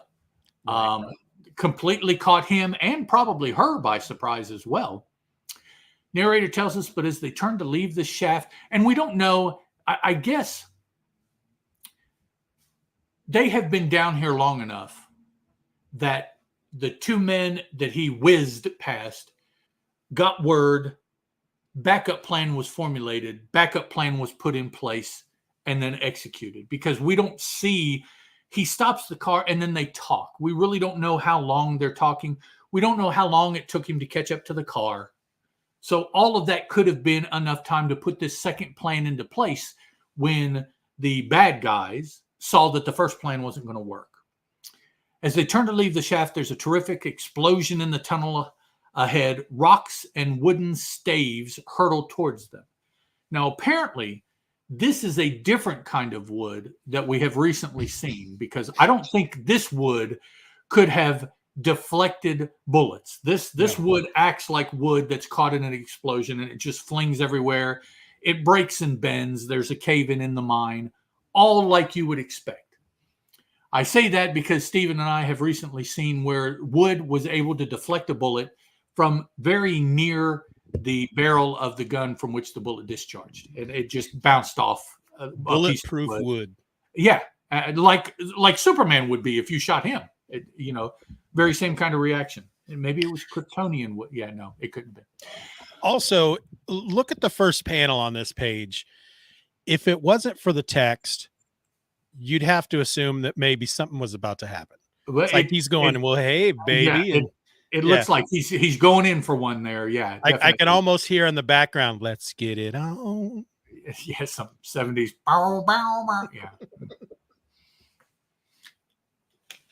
But yeah, it's written much more. You change the colors on him. And this is a panel much more akin to a romance comic. Yep. Which I know I don't think we're really out too much yet, but this is almost the way Kirby would have drawn something in a romance comic. Yeah. In the 50s. Superman just bulls his way through the cave-in to get him out. Now, my understanding of a cave-in is it's typically not just that stuff, but it's like stuff from way up that has fallen so the pile, if you take out that immediate pile, there's stuff above it that is waiting to fall. And, you keep doing that and keep doing that.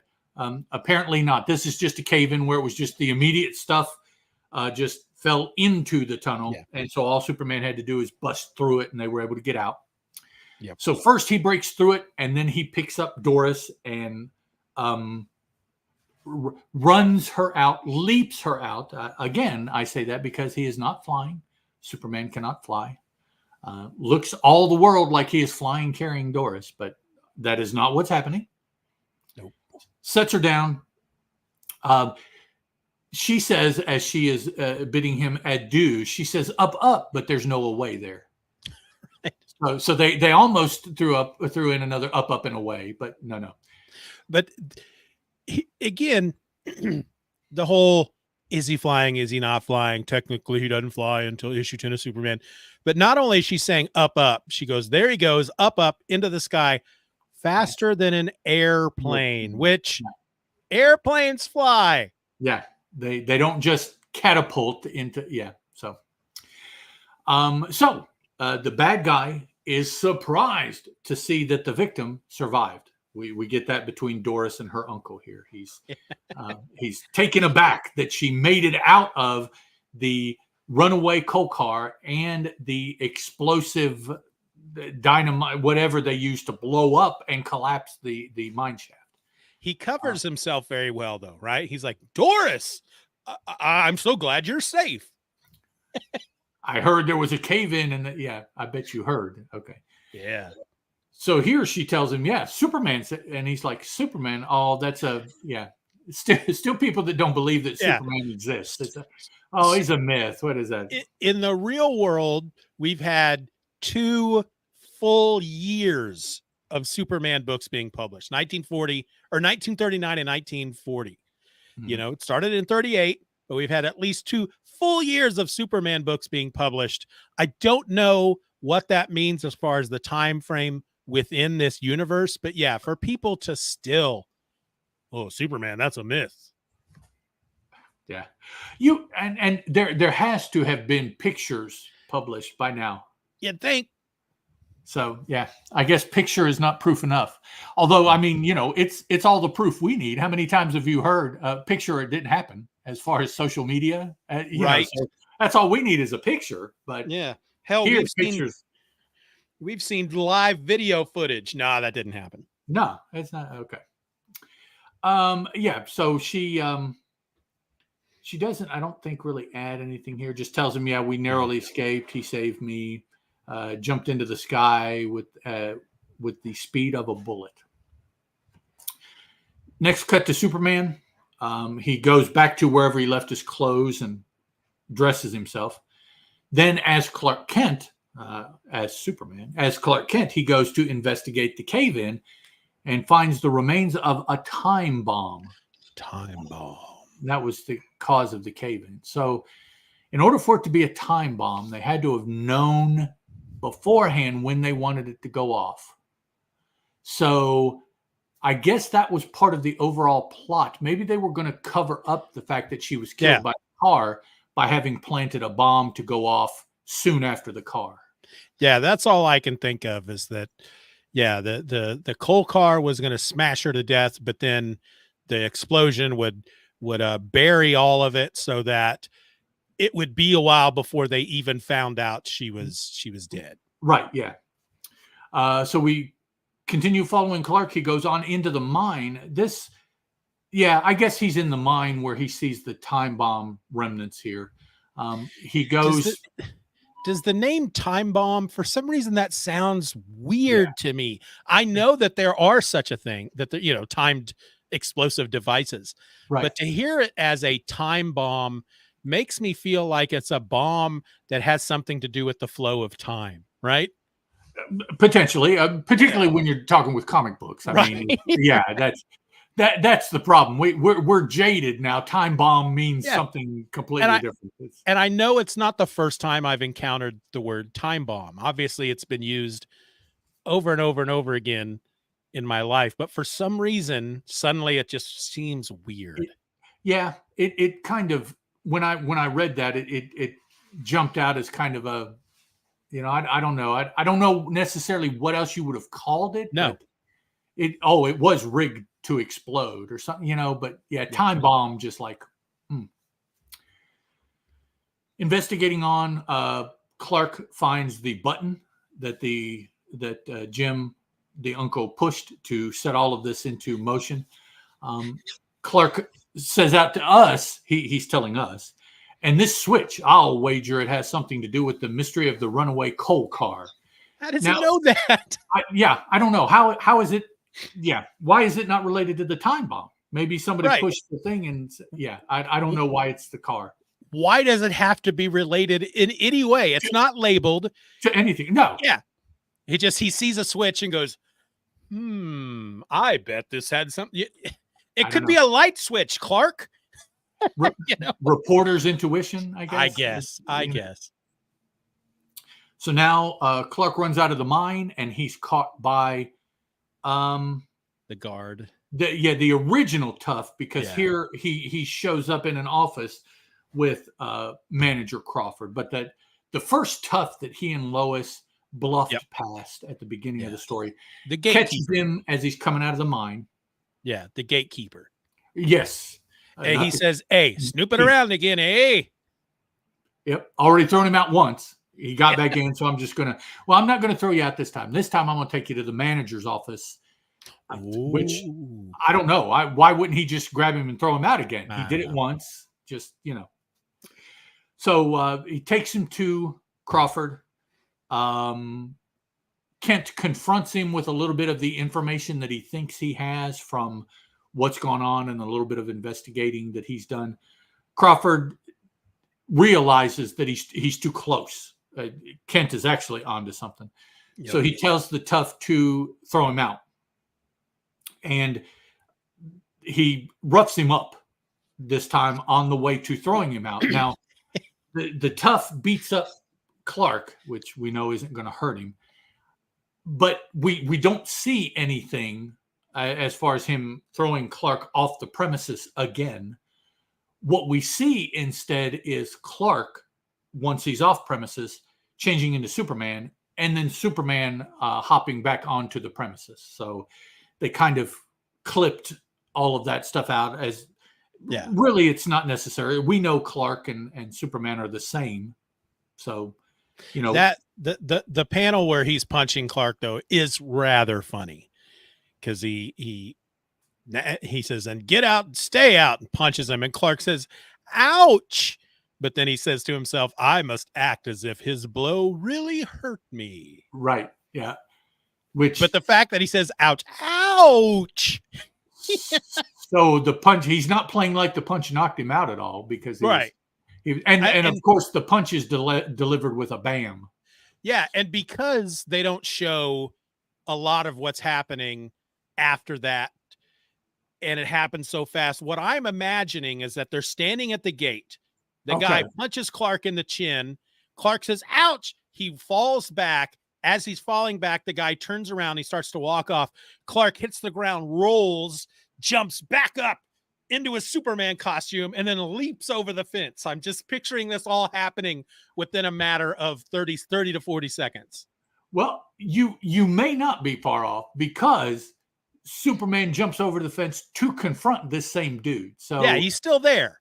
Yeah, either he has gone and come back and they confront, or like you said, this all happened in a very, very short time frame and the tough is still there. Which that is the way it seems to draw. Something happened. He did something with Clark, but then immediately Clark changes to Superman and confronts him before he gets very far away. The narration says that he does so out of view. Out of view, Clark removes his civilian clothes once again. Well, but we know he could do it fast enough that you're not going to be able to tell what he's doing anyways. Yeah, but because he's talking at the same time, those fellows are up to no good. Doris Lorry's life may be in danger at this very moment. So he's taking his time. He's not in any big hurry. No. He sounds like he's expressing feelings that he needs to get in there fast, but he doesn't seem to be. He seems to be taking his time. And let's take a moment and consider that we have completely lost track of Lois. Right. Yeah. Does she? I don't think she shows up until the very end. Right. Well, we can say she must not be in danger. Okay. Right. I think we can say that. But beyond that, we don't know if she's found anything. If she could just be sitting from when they first threw Clark out, just sitting there and have never moved. Lois at this point really has two purposes for these stories. She's either there to tell Clark that he's a coward and that all his decisions are wrong. Right. Or she's there to get in trouble so that Superman can save her. Be rescued. Right. Yeah. The early 40s version of being fridged. Not quite as extreme as it will get to be, but the damsel in distress, the reason why the hero is the hero. Exactly. Yep. So Superman hangs the tough on the barbed wire that we have seen. I guess that's why they've spent all this time in the story being sure to illustrate the barbed wire because they were going to use it. So he hangs him with the stereotypical, zipped up jacket and everything. Oh, help me. I can't get down now. He tosses the guy up there. He's like he's shooting a basket in basketball. He just kind of lobs the guy up onto the fence and he hangs there. Yeah. Jumping to the main building now, or I guess running. Superman's running to the main building. The uncle is confronting Doris. All this time, what the uncle has been trying to do is to kill Doris so that he can get control of the mine. The mine is in her name. Well, actually, he has willed it to her. Yeah. But he's still here, which is kind of weird. If he wanted it, why did he will it to her? Why didn't he just keep it? But anyways, at the beginning of the story, it said that he had willed it to her. And so the presumption, do what? That's weird. Yeah. The presumption is, to me, they're showing this as if he is showing her around before he turns it over to her. Then he's going to go do whatever uncle things and leave her in charge. But what is happening behind the scene is that he has willed it to her. He's taking this time. Go ahead. Well, I looked at the first page, and it's actually the chief tells Clark that Doris Lowry, daughter of the late wealthy coal magnate, and now under the guardianship of her uncle. She's come to age. So apparently her father died a while back. Okay. But she was not old enough to get. So her uncle has been basically running things as her guardian. And now she's at the age where it's all going to come to her. And her uncle's like, nope. Yep. He's so again, the picture. We have a second story here.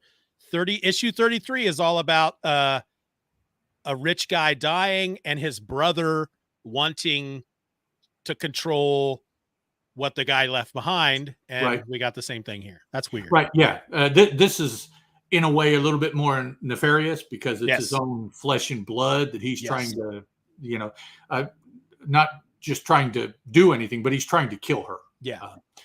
So that's what's been going on, to kill her, to claim the mine, ownership of the mine. So here he is trying to calm her, trying to help her out of all the recent tribulations she's gone through. He's offering her a drink to settle her nerves. Superman jumps in the window, having used his X-ray vision to see that the drink is poisoned. So he exclaims as he's rushing in to save, "Don't drink that, it's deadly poison."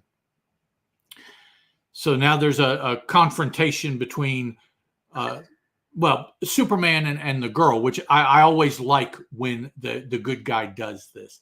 Superman gets the drink from Doris and then turns and offers it to the uncle. It's like, oh, well, yeah, there's nothing wrong with it. Okay, here, you drink it.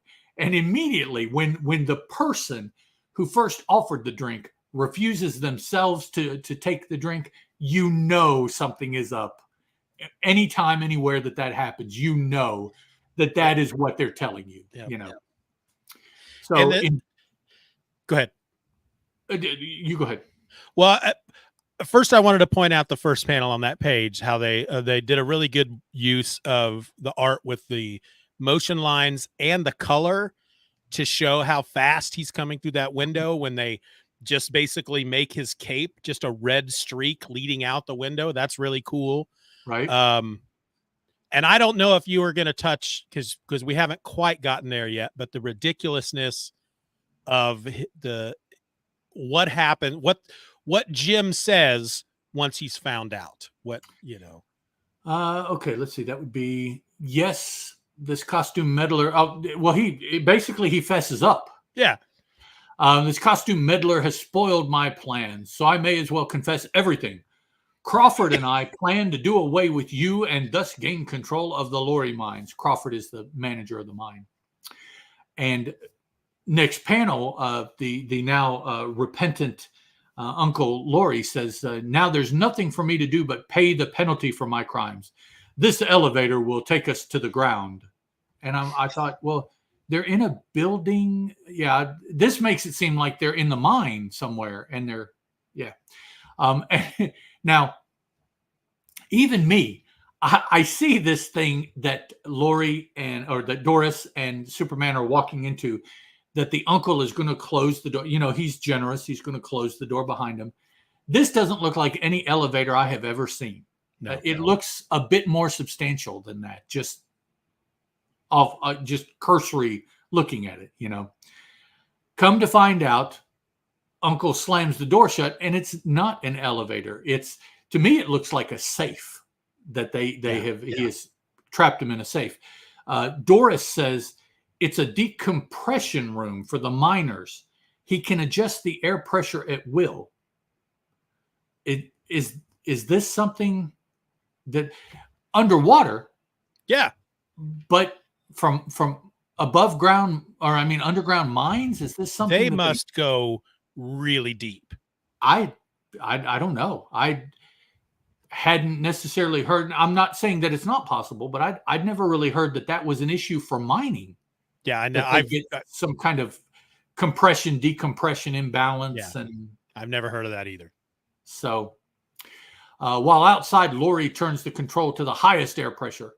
No human being can stand this air pressure. It'll burst their lungs and I'll be rid of them both. That was the narration and what he said. Which makes sense. I mean, if you're going to make a machine to change the air pressure to help save somebody who may have the bends or whatnot, of course you're going to make it in such a way that you can change the air pressure to a highly dangerous level and instantly burst the lungs of anybody inside. Why not? That makes sense. Yeah.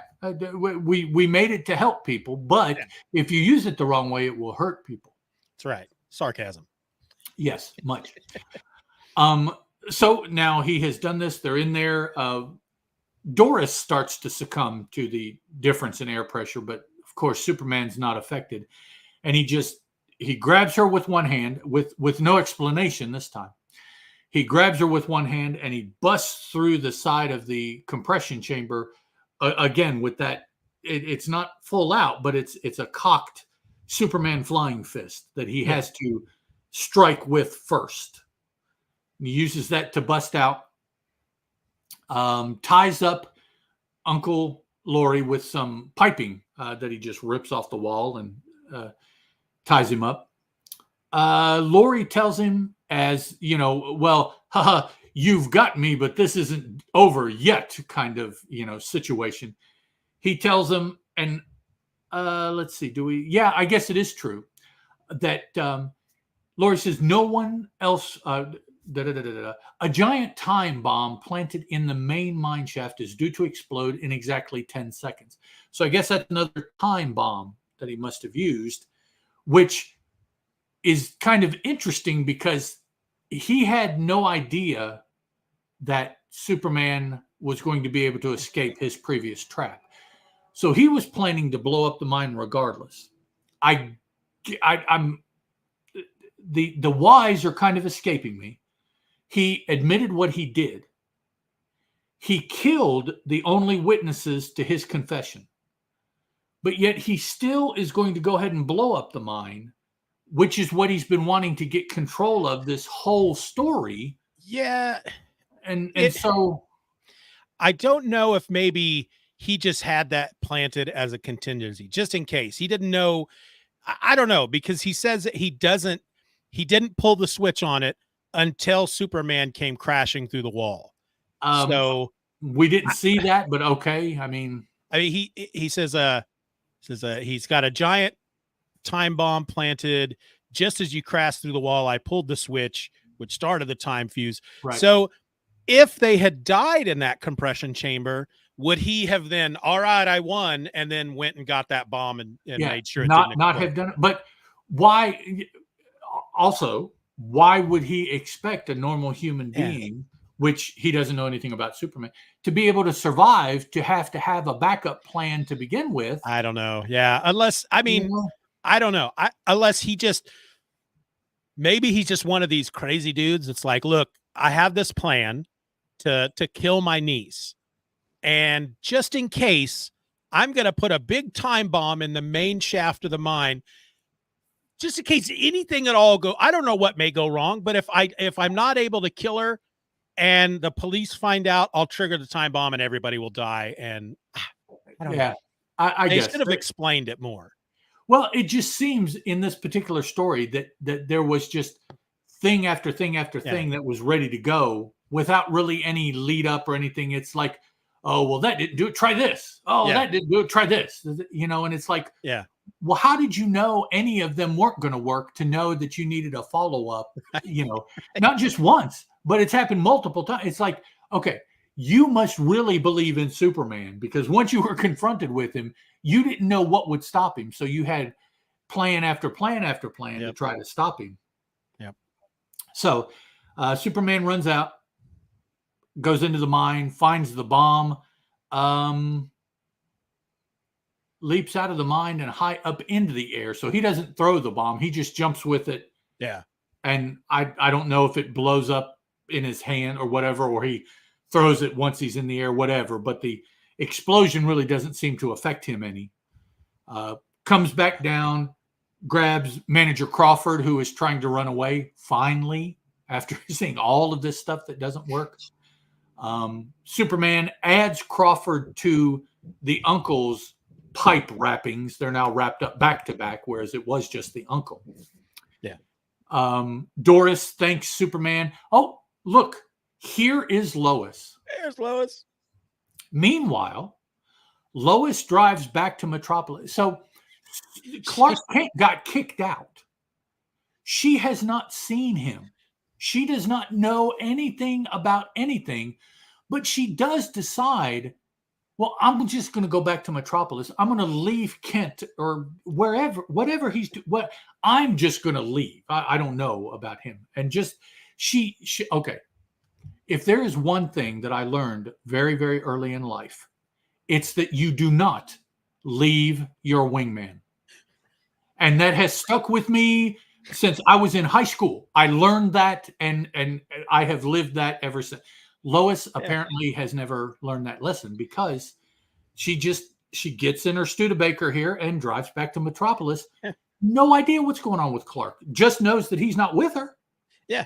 Makes you wonder how long she actually stuck around, because really, yeah, she has no idea what's going on, because well, I guess there's no story here. I'll drive back. Wonder what happened to Clark. She didn't talk to Lori. She wasn't around to hear like 18 different explosions that happened in the mine. Maybe that's a story. No, she's oblivious to everything. Yeah. And just drives back to Metropolis minus her wingman. Yeah. I can only assume that right after Clark was thrown out, Lois says, oh, well, I'm not going to get an interview. Yeah. Gets in the car and drives away, because I don't know. She doesn't even, where's Clark? Should I bring Clark back with me? I don't know where he went. Oh, well. Should I try to get help? Because I don't know where anything, nothing. Because my colleague has disappeared. Did she think that maybe he just, as soon as he got kicked out, he leaped up and ran to a cab to go back home? Right. He went back to Metropolis. Since I can't do anything here, I'll just go back. Yeah. So that's the next to last panel. Of course, in the last panel, they catch up. Their little professional competition here. Clark has submitted the story about Doris and the mine, the lorries and all that, scooping Lois, although Lois apparently didn't have any story, because that's what it says in the previous panel. Yeah. But their little competition. He says he scooped her. And then and he says, for once, Superman helped me to get a scoop. Hasn't all of his articles that he's written have been because Superman has helped him? Does nobody understand that? And doesn't that mean that he must have been around wherever Superman was in order to get the scoop?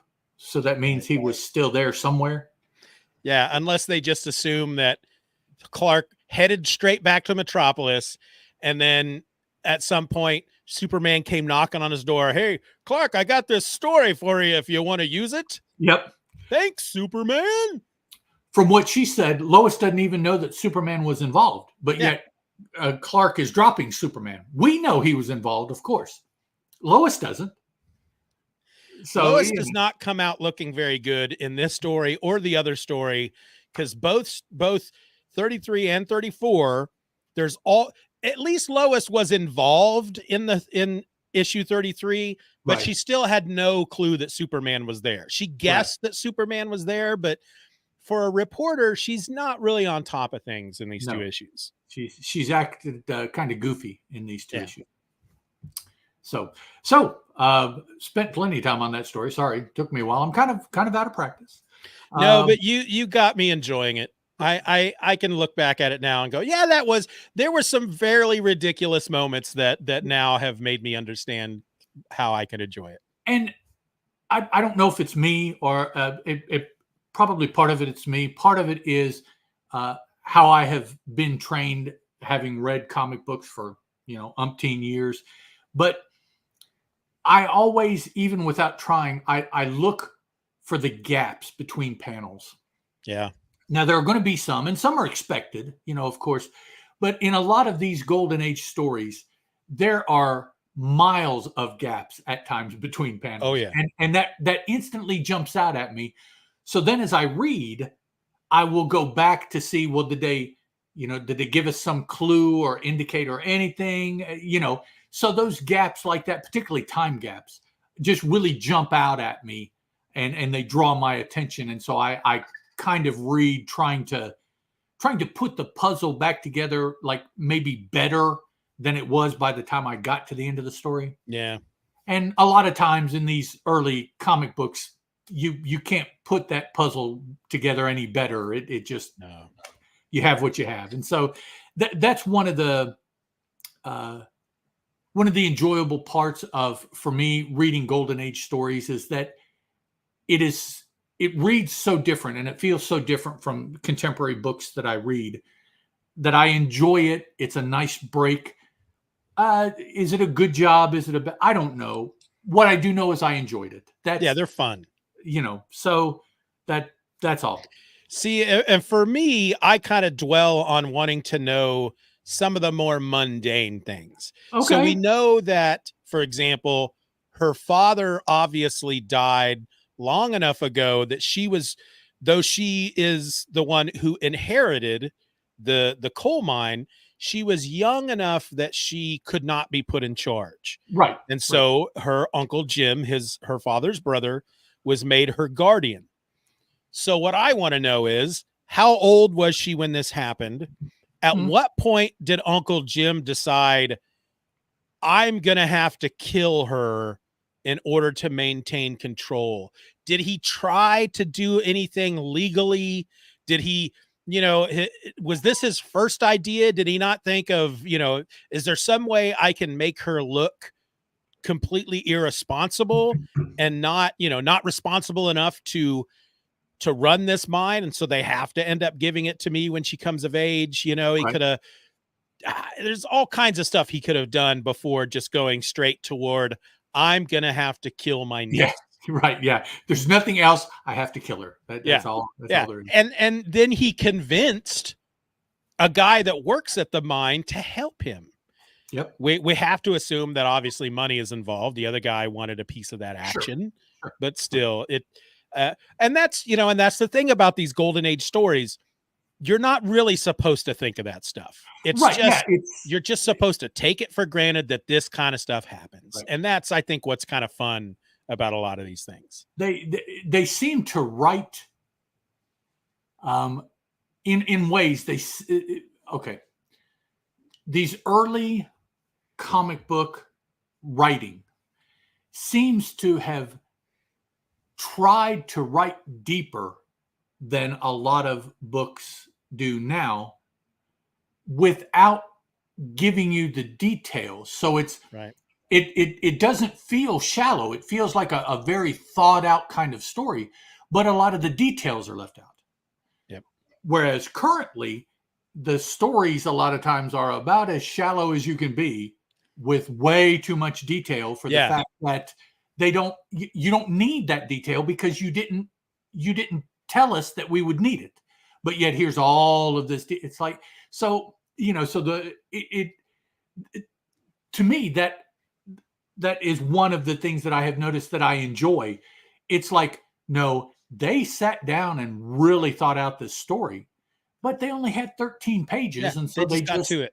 They just trimmed it as much as they could to get across the point. And that's it. If you ask them or you looked at their notes, a lot of that stuff is in there. They just couldn't put it in the book. Yeah. So it makes me wonder, what if, I would like to see some kind of exercise where we take this story, for example, and give it to some of the big writers of today. You know, give it to Bendis, give it to Tom Taylor, give it to, you know, Josh Williams or whatever his name, and just say, okay, write your own version of this and see what happens. You know, are we going to see 4 issues going through this? Are we going to see 6 you issues? have to tell them space is not an issue. Yeah. However long you need to tell this story. Here is your premise. Here's what's good. You have to have this happen. Right. But write it in the way that you would write a story today. And if that, you know, take as many issues as you feel you need or necessary, you know. It's not going to be 13 pages. No, it's going to be at least 1 full issue. At least. And there's going to and there's going to be a lot of stuff that is just, I don't know. You're going to be like, okay, great. You know, here is a whole scene of Doris talking with her uncle. I don't know. There's going to be a lot of talking heads. There's going to be a lot of talking heads. Yeah. Because, you know, I can be a really big fan of somebody like a Brian Michael Bendis. There's plenty of his comics that I've read that I have loved.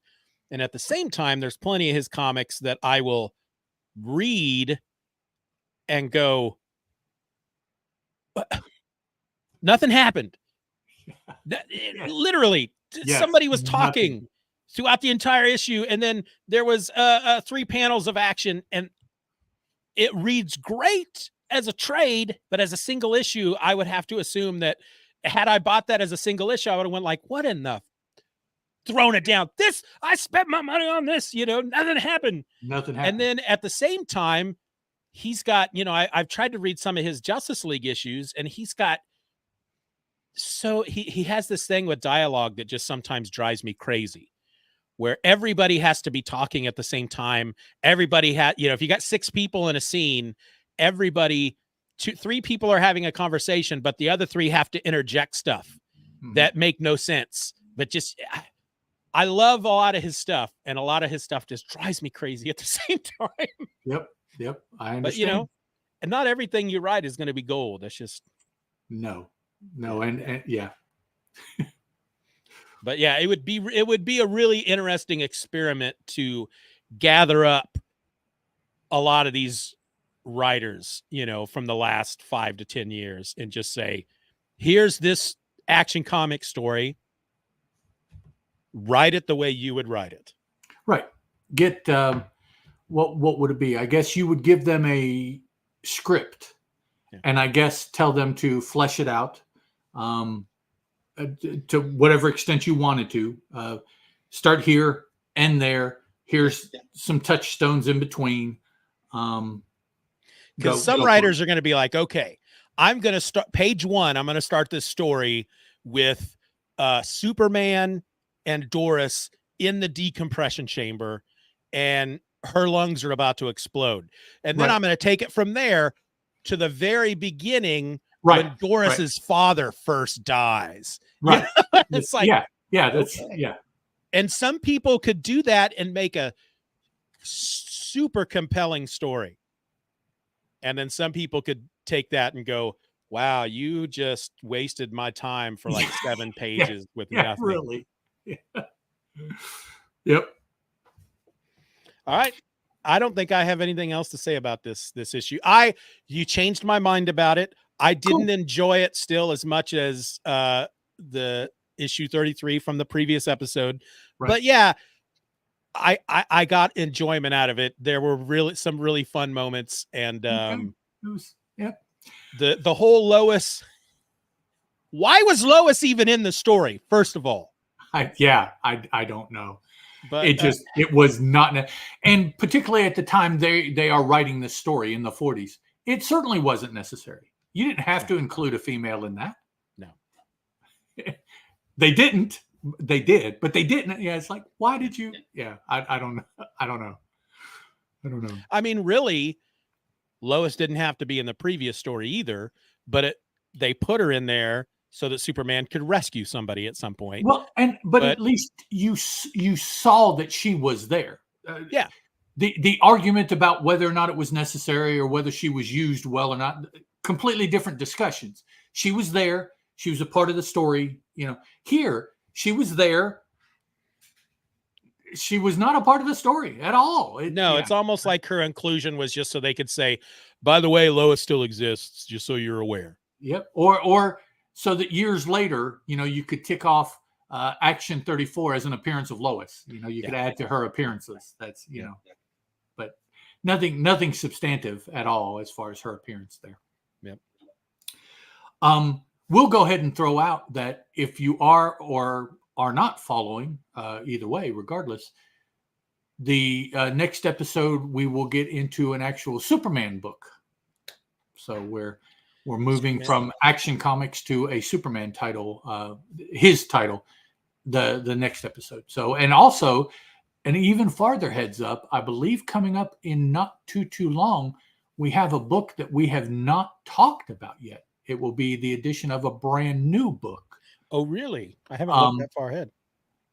It's after the Superman title, I believe the next book is the first issue of a book that will go on to be a Superman vehicle, but it's not one that we've talked about yet. It'll be a brand new addition to the Golden Age books that have Superman in it. I'm flipping through the pages, and because Superman number 9 is next. There's usually 4 stories in those, so that means that'll be the next 4 episodes. Go to the index at the beginning of the book, and that allows you to look at it. But I'm flipping through this Superman issue, and I'm just not that impressed with the art. Oh, okay. All right. Yeah.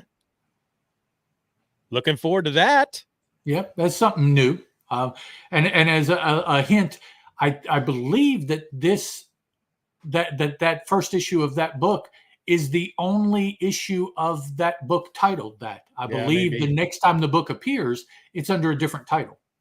It does look like it's an anthology, and the people who are on the cover with Superman does not appear in his story. So that kind of sucks. Yeah. Because there's some cool people there on the cover, but yeah. So that's cool. We're starting to, for a long time, it was Action only. And then we introduced his eponymously named title. So then we have the 2 titles. So we're starting to see his publishing universe expand as we move forward through 39 through 40, now into 41. We'll get the addition of another book that will carry on for a while, probably for the foreseeable future. Actually, I think it'll be these 3 titles that will just bounce around through getting stories from for the next several years of publishing time, and the next multiple years for our time as far as what we're doing. So yeah. Well, here's another little tease. Flipping through that Superman issue, it won't be the next episode, but the episode after that, Superman fights an alligator. I believe that's a first. And as you can imagine, fight doesn't last that long. Shouldn't. Now, if we, I want to see if we see like an alligator shoes and an alligator purse and those kind of things. That's yeah. You see those in those cartoons where punch the alligator, and then next thing you know, you got a bag and some. Yeah, one punch, and then the next frame is all the alligator gear. That was like something you'd see in a Popeye cartoon or something. Yep. Yeah, I doubt they'll let them do that in comic books, but yeah, no. The cartoons they sure have. All right, guys. Are you good? I'm good. All right. Definitely want to thank you for listening. Until next week, folks, I'm Ed. That is Steven. And this was the Superman Super Show. Ciao. Bye.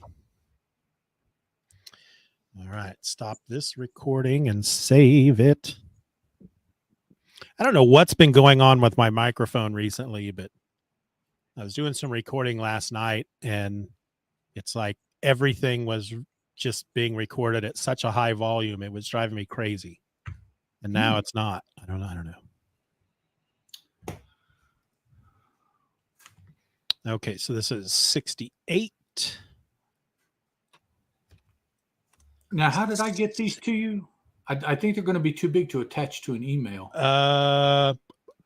Was there a Google Drive or a? I thought so. Let me look. Yeah, I'd have to go back through my emails and see too. Here we go. Human Super Show. Where you at? Yeah, there's a Super Show stuff folder. Document. Keep going up. Kind of time slot. Folder shared with you. Super Show stuff. Yep. Would that be the place? Yes. Okay. Alrighty, tidy. We'll put them. Looks like we have at least one person watching. So hello, one person. Howdy, one person.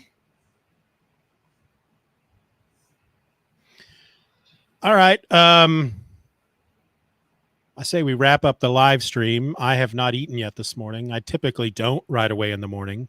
Oh. But I think I'm ready to eat something. Yeah, it's lunchtime, my time. Yeah, it's almost 1 o'clock here, so that means it's almost 2 o'clock there, right? Almost. Yep. Yeah. All right. Yeah, even just doing 2 episodes, we've still live streamed for almost 3 hours. So yeah, this one straight. We're out of practice and yeah, excited and all that stuff. So we'll be. Oh, Billy's back. Hey, Billy. Billy. We'll be able to shorten it up some as we get back into the. Yeah, I was telling my daughter, I said that we were going to start just recording 2 episodes at a time. I said, but of course, this first time we'll probably we'll probably take a long time because it's been a while that we've talked. So we'll probably talk for a while. Yeah. And then, we have to get back into the swing of things. I was kind of, it's like I look back and, Billy, what were you recording, Billy? How could you leave us for another podcast? He's recording something about monsters or something, movies and monsters, magazines or monsters. Yeah. But when I was kind of going back through the older episodes, it's like the first couple are almost an hour long, and then they start getting for a while like 20 minutes long, and then they start kicking back up again to a longer length. It's kind of funny. Plus, too, I mean, there are certain things that got our attention that will continue to happen, and so they won't get our attention to talk about because we already know. And so, that's the kind of stuff that will happen. It's very tropey, very, and that's any time if you're looking at multiple books all written in the same time frame, real time, there are those elements that are the same. So once you mention them, they come up, you're like, yeah, I remember how they did it. Yeah. Okay. And then, so talking about some Haney. Yeah, it's like if you see one of our episodes that's less than a half an hour, that means that either we just didn't have much to say during the banter segment, or we didn't really care for the story. Yeah, or both. I couldn't find much to talk about. Yeah. Yep. All right, dude. Do we want to plan on same time next week? Sure. That would be, let's see, what is that? 5. The 12th. I don't know what my daughter's schedule is yet for next Saturday, so we'll nail it down for sure here in the next couple of days. But let's plan on Saturday unless she has some weird hours. Unless you're not able to, yeah, that's true. Just let me know and I'll put it in ink so that I don't forget it or plan over it or anything like that. Right. While we've been talking, I uploaded my 2 episodes to that folder. Cool. I'll get started on editing them here in the next couple of days, and like we said earlier, we'll probably try to get 6 of them in the can before I start dropping them onto the feed. And so if I can get back to doing Hither Came Conan every other week, then Superman Super Show will fall on those off weeks. Okay. All right, man. Sounds good then. All right, then. I will. I'll talk to you next week then. All right, man. Thanks for getting back into it. I appreciate it. Yeah. I'm really excited to get back to doing more of these. Yep. Had a lot of fun. All righty. Billy D. Good seeing you. I don't know who we have a second person watching. If it's Doug, hello. If it's not Doug, still Doug, hello. Actually, Billy and I have a plan here in a couple weeks to talk about some Wolverine books. Ooh, Wolverine. Yeah, the first 5 issues of his first ongoing. Oh, okay. After the miniseries, after the 4-issue miniseries. Was it Silvestri at that point, or was it John Byrne? I'm trying to remember who did. Maybe Buscema. Maybe. Yeah, I believe it was Buscema in the ongoing. I forget. He might have been the one who did the miniseries too. I'd have to look at that. But the ongoing is Buscema. The original miniseries was Chris Claremont and Frank Miller. I have like the epic collections of the first 2 or 3 volumes. Yeah, Billy D says it's Big John. Big John. Yeah, I have the epic collections, the first couple volumes, and John Buscema did sound familiar. So he does a pretty cool Wolverine. John Buscema is. Oh yeah, I like his stuff. Yeah, he's up there as one of the Wolverine artists, I think. Yeah. All right. I'm gonna stop the live stream now. Bye, y'all. Bye.